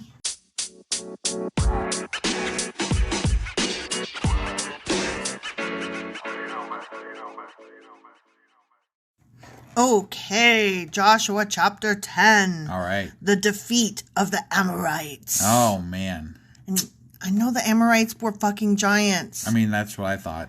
They were. Yeah. Them giants are going down. The Amorites are going down at the very least. Right. Yeah. But I'm telling you, they were giants. Okay. They're going down. Somebody's going down. Okay. Ready? Yeah, I'm ready. Okay. Adonai-Zedek, king of Jerusalem. Okay. Okay. Heard that Joshua had captured and completely destroyed Ai and killed its king. Remember, he had put him up on a pole? Yeah. Yeah. Just as he had destroyed the town of Jericho. Well, not just as he had destroyed the town of Jericho. Right. I mean, that's doing a big stretch of the word just. Yeah. And killed its king. Yeah, well, okay. He also learned that the Gibeonites had made peace. Boy, this is some rewriting, just like the next chapter over. Right. Made peace with Israel, and were now their allies. Allies. More like slaves. Yeah. Or whatever, but yeah. Yeah. And also, I got a question here, because in the last chapter also, they were saying that everybody teamed up and they're like all going to go against the Israelites. Because they're like, no, fuck this. We're forming an alliance. Yeah. Where's the alliance? They're just fighting the Amorites? The Amorites. Yeah, it's like, where's this alliance at? I really don't know, but I'm dying over the rephrasing of this. Right. Yeah, they were totally allies. They were pals. I know that all my pals, I tell them, bring me some wood, bitch. Right. And that's what all my allies do. They happily bring me wood and water. Yeah. Yeah, okay. He and his people became very afraid when they heard all this, because Gibeon was a large town. But it wasn't a large town. Not 12,000 people is right. Not compared to what the Israelites were bringing. Yeah, that's not a large town. 12,000 people was the entire population. That's the husbands, the wives, the children, the servants, the slaves. I mean, it's bigger than the town we live in. Okay, but they're saying it's a large town. As large as the royal cities and larger than A. Got it. I don't know about all that. Whatever. Okay, I'm just saying, poorly phrased. Yeah. And the Gibeonite men were strong warriors. I mean, I guess. I mean, they had 30,000 people running from them. Yeah, that's what happened. Right. So King Adonai-Zedek of Jerusalem sent messengers to several other kings. Hoham of Hebron. Wow, that's a tongue twister. Right? Piram of Jarmuth, Japhiah of Lachish, and Debir of Eglon. Okay. Come and help me destroy Gibeon. Gibeon? What? What? He urged them, for they have made peace with Joshua and the people of Israel. What? Why would you be mad at Gibeon? Why would you be wasting your time fighting another tribe that's not, like, what? No, y'all ought to be ganging up on the Israelites. Right, yeah. Not the Gibeonites who did it the smart way. Right, yeah. You know what the Gibeonites did? They just didn't want to die. Right. That's all. Their great sin here was that they just didn't want to die. Right. So, these 5 Amorite kings that are very difficult to pronounce combined their armies for a united attack. So, they're going to go against the Gibeonites. And they're going to go on the offense, apparently. Yeah. Well, I mean, at least against the Gibeonites. This is bullshit. Yeah. I feel so sorry for the Gibeonites. Right. Honestly. Yeah. Like, they're just trying to live their best life. Right. They moved all their troops into place and attacked Gibeon. Okay. Wow. The men of Gibeon quickly sent messengers to Joshua at his camp in Gilgal. What do you mean sent messengers? You're there. Well, apparently not. No. Yeah, but I thought that they were there, like carrying their water and being lumberjacks for them. Apparently not yet. They still gotta get that figured out. The ink was still wet on all the contracts? Well, yeah. Okay. And I mean, the Israelites haven't even settled into their places yet, so. So they're all crying and whatnot, and they're like, "Don't abandon your servants now," they pleaded. "Come at once, save us, help us, for all the Amorite kings who live in the hill country have joined forces to attack us." Okay. I wonder what's going to happen. I mean, there was no, like, obligation to protect them. It's kind of like the Gibeonites were like the Ukraine, and they were like, we'd really like to join NATO. And NATO, the Israelites, is like, well, no, but you can be our servants, and we won't fight your war for you, but we'll like give you lots of money and weaponry and training. Right. We'll hardcore not kill you. Yeah. We will actively not kill you. Right. But nope, they're going to go in. So Okay. Joshua and his entire army, including his best warriors, left Gilgal and set out for Gibeon. So in this case, they were better than NATO. I see. Interesting. Yeah. Interesting. Right. Not that I'm like saying NATO should totally go to war against Russia. I understand the implications of World War III. Right. It's all very complex. Yes. And I was just simplifying it as the Bible does. Sure. But it was still a good analogy, I thought. Right. And let's not lose track here. The Israelites are still conquering people's land that were already there. Yeah, just cuz. Right. They were like, I want this land now, give it. Yeah. Give it. Yeah, I did. Do not be afraid of them, the Lord said to Joshua, for I have given you victory over them. Have you? Well, yeah, I mean, of course. maybe you're about to. I don't think you have already given us victory. Right. We still got to go there and, do the victory thing. Yeah, you're using past tense of a thing that has not yet occurred, you omnipotent fuck. Not a single one of them will be able to stand up to you. Not a single one. Not a single one. Wow. Not even one guy. Not even one. Okay. Okay? Yeah. Joshua traveled all night from Gilgal. Oh, he took this very seriously. Apparently. Wow. He traveled all night from Gilgal and took the Amorite armies by surprise. Yeah, he did. Yeah. I'm surprised. Are you surprised? I'm surprised. Yeah. He took us by surprise. Right. That was a quick reaction. Yeah. He was like, these are my boys now. Right. Apparently. And enthusiastically, like last chapter, he was like, okay. Right. And now he's like, no, excuse you. The Lord threw them into a panic, not the Israelites. He threw the Amorites and et cetera right. into a panic. Okay. And the Israelites slaughtered. That's the word, slaughtered. They like that word. Great numbers of them at Gibeon. They've used the word slaughter quite a bit in the Old Testament. But they use it like so enthusiastically, like we're supposed to cheer them on. Like, I mean, that's the way I take it. Like awesome! That's some great slaughtering. You guys are. I'm so excited about your slaughtering. Right. Dude, we need to do a slaughter. Slaughtering is awesome. Then the Israelites chased the enemy along the road to Beth Horon, killing them all the way to Azekah and Makkedah. Sure. Yeah. Killing them all along the way. Yeah. With a stab here and a punch there and a... Right. Killing and slaughtering and murdering and... Yeah, they couldn't just let them run away. They had to just chase them down and kill them all. They had to take them down. Yeah. All this bloodletting. Right. So violent. As the Amorites retreated down the road from Beth Horon, the Lord destroyed them. Destroyed them with a terrible hailstorm from heaven that continued until they reached Azekah. Destroyed them with hail. He destroyed... I mean, I have sat in my car in a hailstorm, and hail has not destroyed my car. Right. I mean, to be fair, they didn't have cars back then. No, I'm just saying, like, he destroyed them. And I'm like... I mean, it could have been some really, like, softball-sized hail, maybe. Okay, that's fair. Yeah, I'm thinking, like, small hail. But, yeah, hail can get very big. You're right. It can. And apparently it was. I mean, it was destroying them. So. There was some big hail that day, I can tell you. I guess. But if the Israelites were chasing them the whole time... They got hailed too, weren't they getting hit too?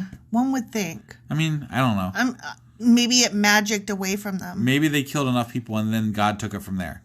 God's like, I got this. Turn around, I got the rest of this. Yeah. The hail killed more of the enemy than the Israelites killed with the sword. Wow. God was like all for real on the murder scene. Yeah. I mean, that's interesting. Usually God doesn't get his hands dirty. Yeah. He's like, nah, you guys take care of that shit. Because he's very enthusiastic about cheering on the murder. Right. But this time he was like... unless it comes to killing his own people. Yeah. Then he's all for it. He loves murdering doing that. his own people. Yeah. But this time, it's like he was bored. He's like, I haven't smoked some folk in a while. Right. I got to get me some smote on. Yeah. On the day the Lord gave the Israelites victory over the Amorites, Joshua prayed to the Lord in front of all the people of Israel. He said, quote, "Let the sun stand still over Gibeon and the moon over the valley of Ajalon." So, the sun stood still and the moon stayed in place. Shit. Until the nation of Israel had defeated its enemies. What? That's not possible. No. And it didn't happen. I can guarantee that. No, it didn't. 'Cause it really fucked some shit up. And apparently this thing that I'm reading is missing a word because it said, "Is this event not recorded in ?"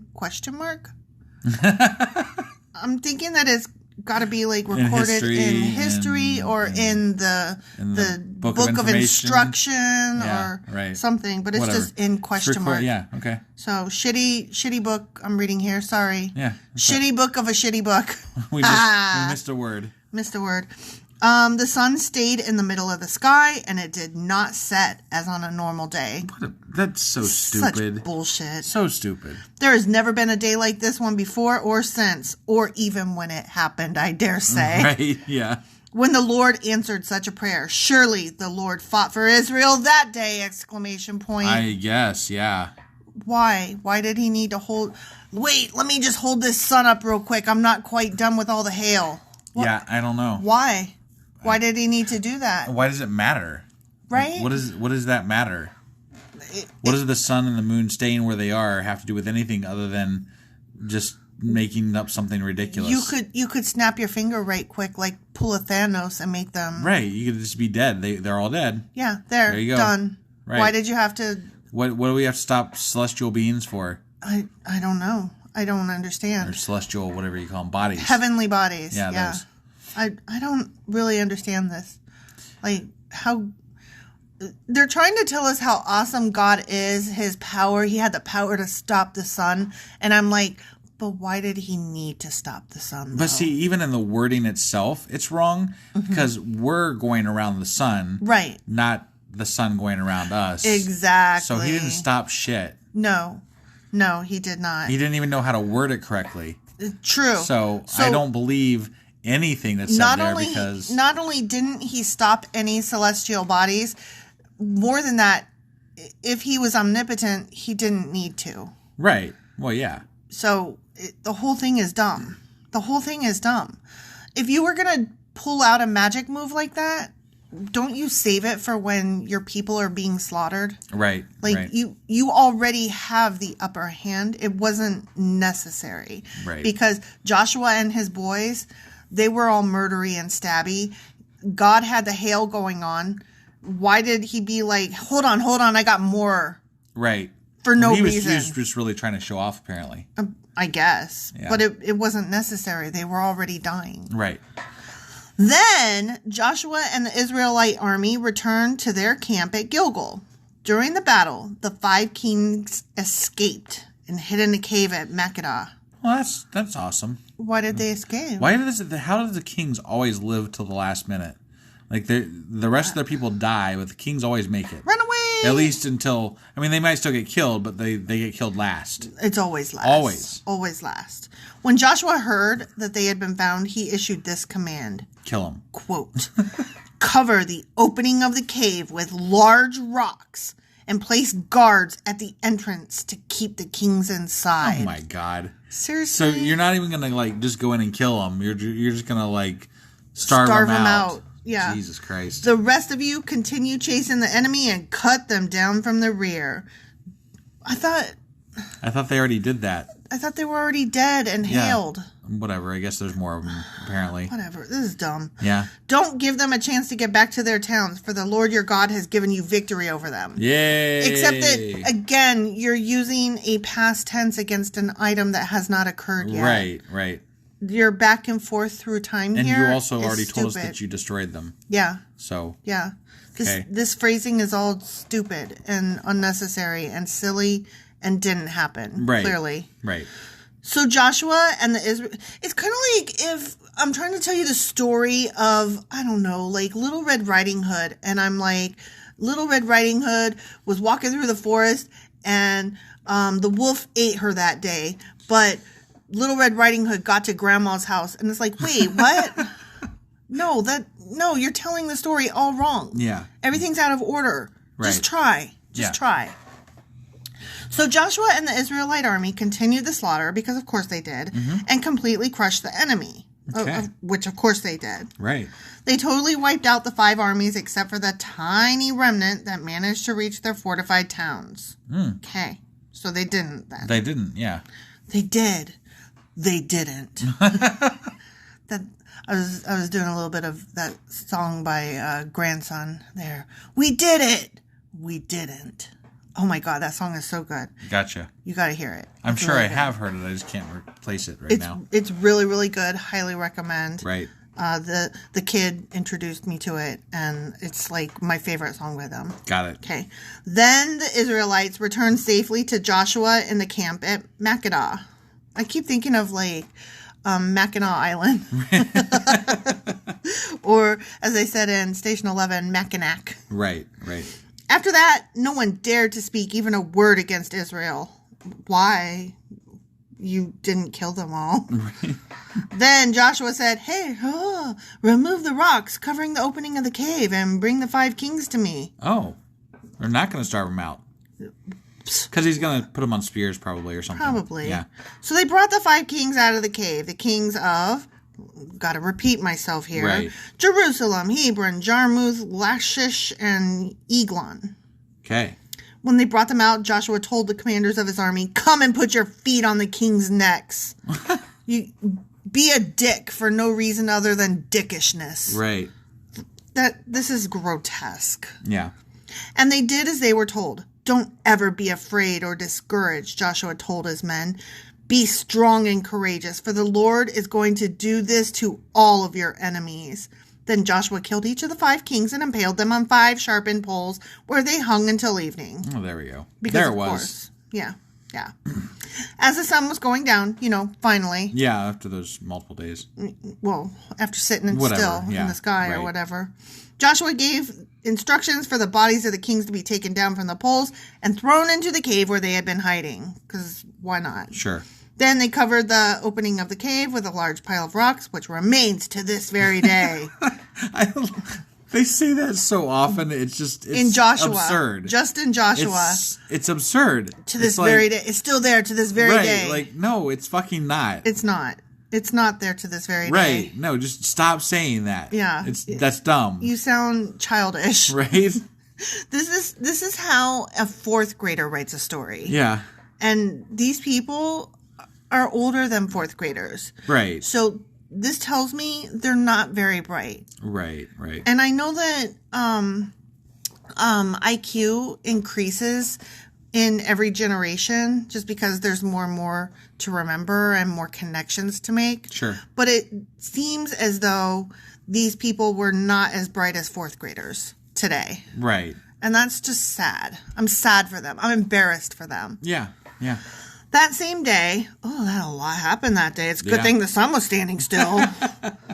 Joshua captured and destroyed the town of Makkedah. He killed everyone in it because murder is fun, including the king, leaving no survivors. He destroyed them all. He killed the king of Makkedah as he had killed the king of Jericho. I thought he just killed them. I don't fucking know. I thought they pulled them out of the cave and killed them. Oh, this one king was not one of those 5. King? He was a different king. Okay. I guess. Who cares? Maybe. Whatever. All right. Who cares? Sure.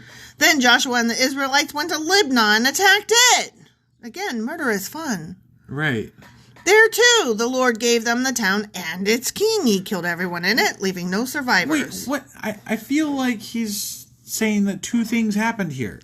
No, I could go back and read the other 5. These are different kings. Other kings? These are more kings. Okay. There's lots of kings going around. All right. So many towns. Okay.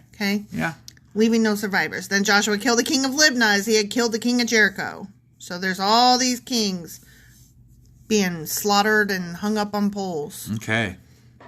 From Libnah, Joshua and the Israelites went to Lachish and attacked it. Wait a minute. Lachish was one of the ones. See, that's what I'm saying. Yeah. They're saying 2 different things happened here. Yeah. They're saying that they killed the kings in their towns and also in the cave. In the cave. And yeah. What? Yeah.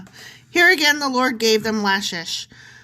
Joshua took it on the second day and killed everyone in it, just as he had done at Libnah. During the attack on Lachish, King Horam of Gezer, you old geezer, arrived with his army to help defend the town, but Joshua's men killed him and his army, leaving no survivors. Yeah. Boy, Joshua, his balls are so big. Right, he can kill kings twice. His balls are always bouncing. From the left and to the right. Yeah, he's got the biggest balls of them all. Yeah. Go, Joshua. I'm so disenchanted. Like, not that I was ever enchanted. It's just, I'm like, yeah, you're awesome, whatever. Right. It's hard to be impressed with a dude that's like, I have magic and God and stopping this. I'm like, then you're not really that cool. I mean, right. Go you. Yeah. Like, I guess if so you're not doing shit. It's all God. Yeah. Like, whatever. Yeah. Then Joshua and the Israelite army went on to Eglon and attacked it. They captured it that day and killed everyone in it. He completely destroyed everyone, just as he had done at Lachish. Yeah. From Eglon, Joshua and the Israelite army went up to Hebron and attacked it. Oh my God, this is just a chapter of, like, killing town after town after town after town. It's literally contradicting itself in the same fucking chapter that we are reading. Because this is so weird. It's dumb. It's... Again, fourth graders. Yeah. They captured the town and killed everyone in it, including its king, leaving no survivors, because murder is fun. Yeah. They did the same thing to all of its surrounding villages, and just as he had done at Eglon, he completely destroyed the entire population. Go, Joshua. Love murdering children and women and defenseless people who just want to fucking live their lives. Yeah. Then Joshua and the Israelites turned back and attacked Debir. He captured the town, its king, and all of its surrounding villages. He completely destroyed everyone in it, leaving no survivors. He did to Debir and its king just what he had done to Hebron and to Libnah and its king. Okay. Awesome. You are one murdery fuck. Yeah. So, okay, here's the thing. Like Moses, he led his people through the desert and around and about, and he kept them fed and watered and clothed and etc. Right? Yeah. And he kept them together as much as possible. And that was somewhat commendable. You know, for 40 years he did this shit, right? Yeah. Joshua takes over, and like within days, he's like, I'm murdering you, I'm murdering fucking everybody up in here. Right. Like, goddamn, Joshua, take a fucking beat, you know?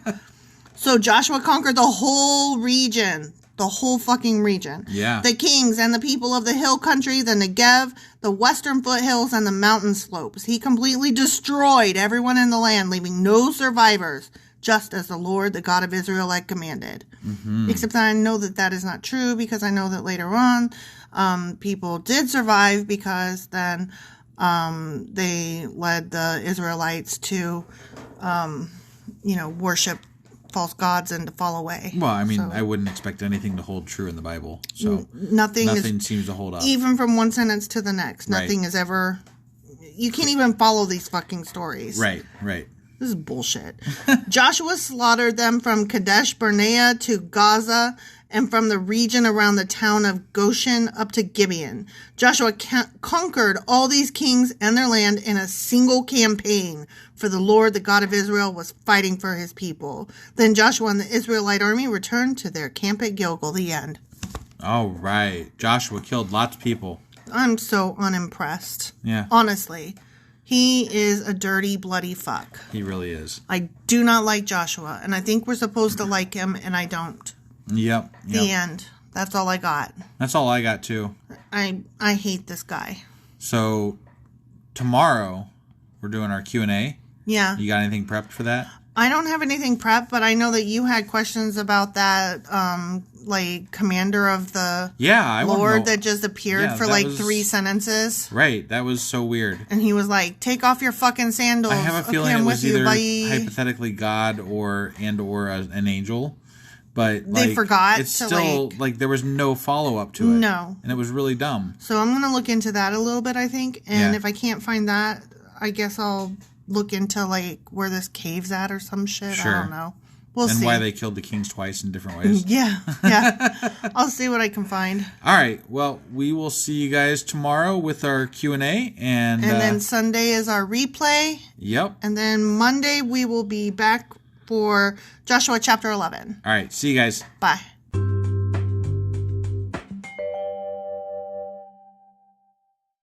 Husband. Wife. So we're going to do a Q&A. Yeah. It's Saturday. It is Saturday. Saturday Q&A. What are we doing as Q&A over?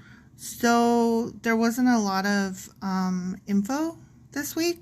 Okay. And didn't really have a lot of questions about very much. We had that lingering question from last week about who was that dude that showed up for 2 sentences at the end. Yeah. And then I thought maybe we might need a reminder as to why they were murdering all these folks. Okay. Because we were kind of asking about that. Sounds good. So we're going to do that. All right. Let's go do it. Cool.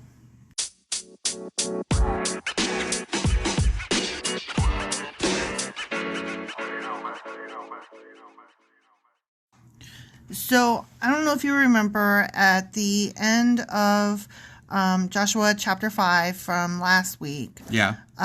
We were like, wait, what? Because there's just this like little section where this guy shows up, draws his sword, and is like, I'm here. Wait, wasn't it chapters 4? Because it was 5 through 10 this week, wasn't it? No. Oh. Monday through Friday is 5. Oh, yeah. Yeah. Sorry, I had to do the math there. I saw you wrong. Literally doing... Counting on my finger? Yeah. Yeah. I'm dumb. Yeah, so Friday was chapter 5. Yeah, okay. Yeah. Got it. And at the end, this guy shows up. Yeah. And Joshua's like, WTF, who are you? And he's like, I'm the commander of the whatever. Lord's army. Of the Lord's army, yeah.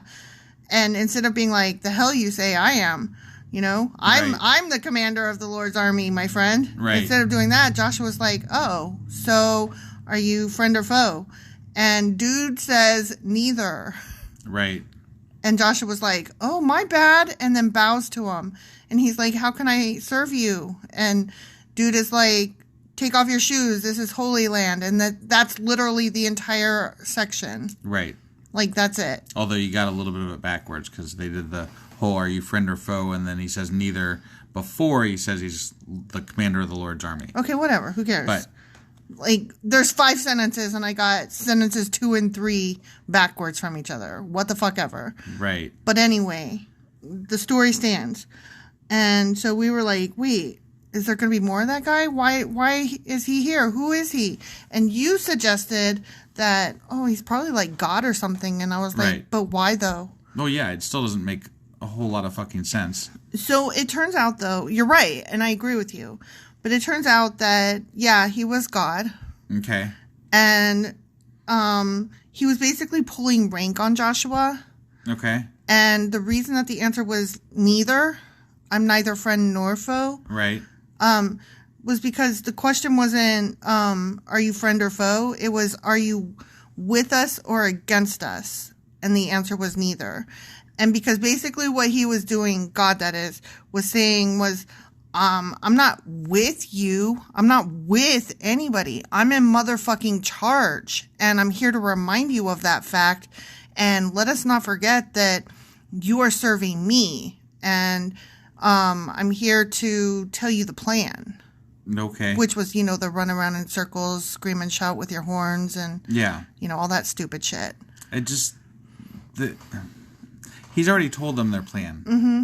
And it doesn't make sense why he'd just show up out of the blue to, like, all of a sudden remind them when he's reminded them countless times already. Don't forget! It doesn't make any sense. No, and I totally agree. They're not allowed to look upon the Lord, but apparently they're looking upon him right here. Well, there were a few researchy people that were of the less academic, more religious type.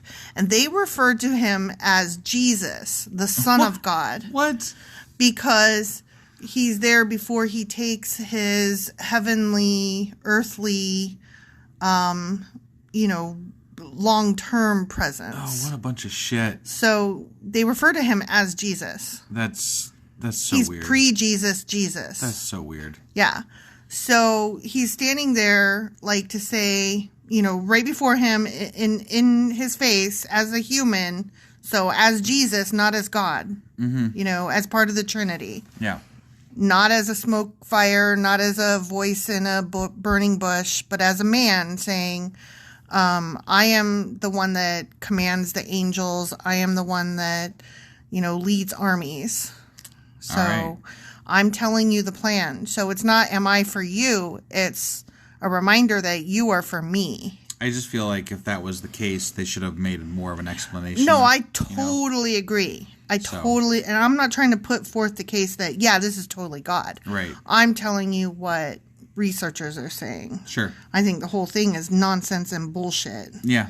So part of their reasoning for saying this is definitely God is the fact that Joshua immediately fell down on his face and obeyed him in taking off his shoes. And that he wouldn't have done that if it was just for an angel. And he wouldn't have done that clearly if it was just a dude. Okay, but if that's the case, why did he have to ask him who he was and what he was there for? Because he was there as a man. But then what makes him understand after he said that that's God? What's the proof? I'm God. That doesn't make any... just because you say the words doesn't mean shit. No, I totally agree with you. So, it doesn't make sense either way. Right. Is the point. Yeah. But he gives them the plan, and then Joshua has to just, trust that this is really the Lord, and also trust that plan's going to work. If you just skip around this city 6 times in a row, and then on the 7th time, scream and shout, the walls will fall. Right. It's just ridiculous. Okay. But... yeah, whatever. Yep. Oh, also, he refers to him as my Lord. And that's also... Sure. Definitely God. He's totally God. So... All right. Yeah. Whatever. So that was God just then. That's ridiculous. For a second. That should... It should have been God edited out. God coming down to talk to them should have warranted more than a couple of sentences. It either should have been a story that was completely removed or completely embellished. Right, yeah. One or the other. But I keep calling it 2, 3, and 5 sentences. Sure, whatever. So it wasn't more than 5 sentences. Not a lot of sentences. Right.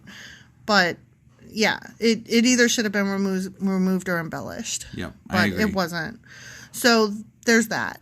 Yep. Okay, that's that. Are you happy with that? Sure. As happy as I can be. Right. So the next question that we had was, why are they murdering all these people? What is that all about? Right. And so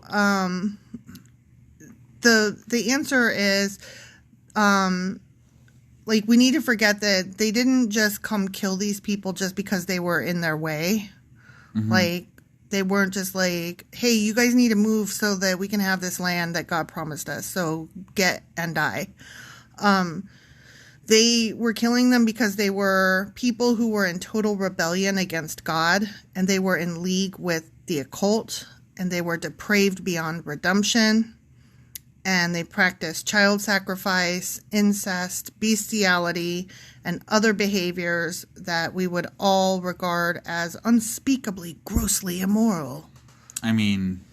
Some of those things God's people has done earlier in the Bible. Right. So, I'm not, sure that warrants some of this. But also, I feel like God's people are very judgmental.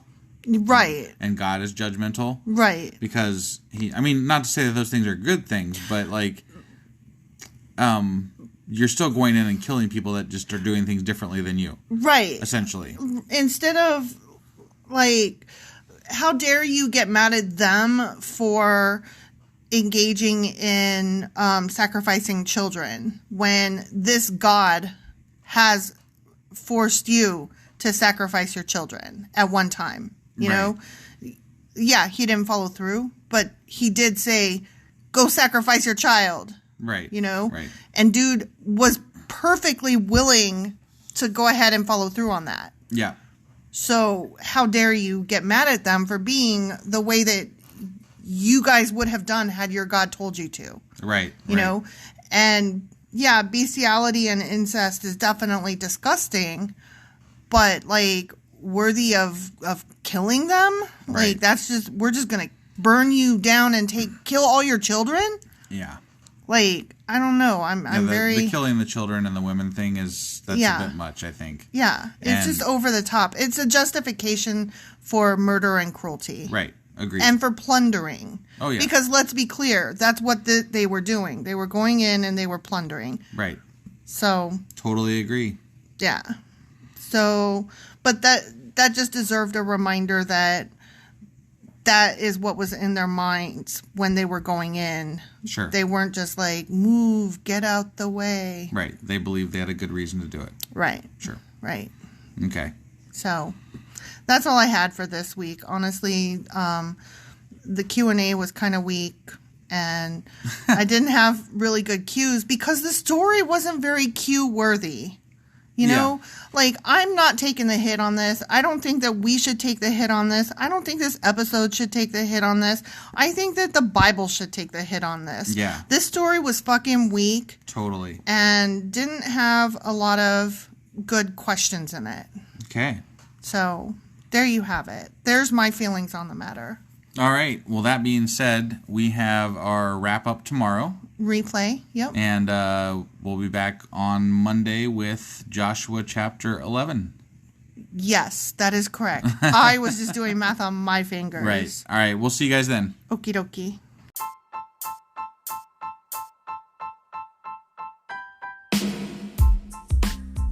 Husband. Yes, wife? Remember how you told me we're on Patreon now? Yeah, why?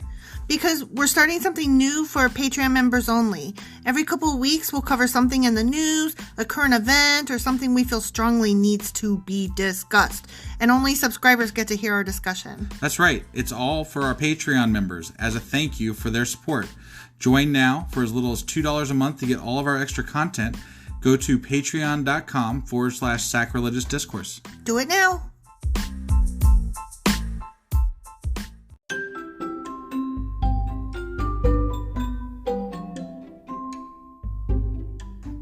Husband, it's the end. It is indeed, wife.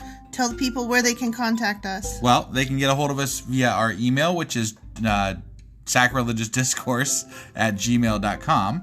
We have Twitter at sacrilegious_D. For D's nuts. Oh, why do you know? Why do you keep doing that? Ugh. All right, we have a Facebook page, an Instagram page, and a Pinterest page. But if you really want to get our attention, Twitter's where it's at. Twitter is where you're at. Yeah. And they should also review, like, and subscribe, yeah? Definitely. Apple Podcasts reviews help us out tremendously. And we also can use your support on Patreon, which is a great place to support us as well. That would be at patreon.com/sacrilegious discourse. Don't forget to say thanks. Thanks. Okay, bye. Bye.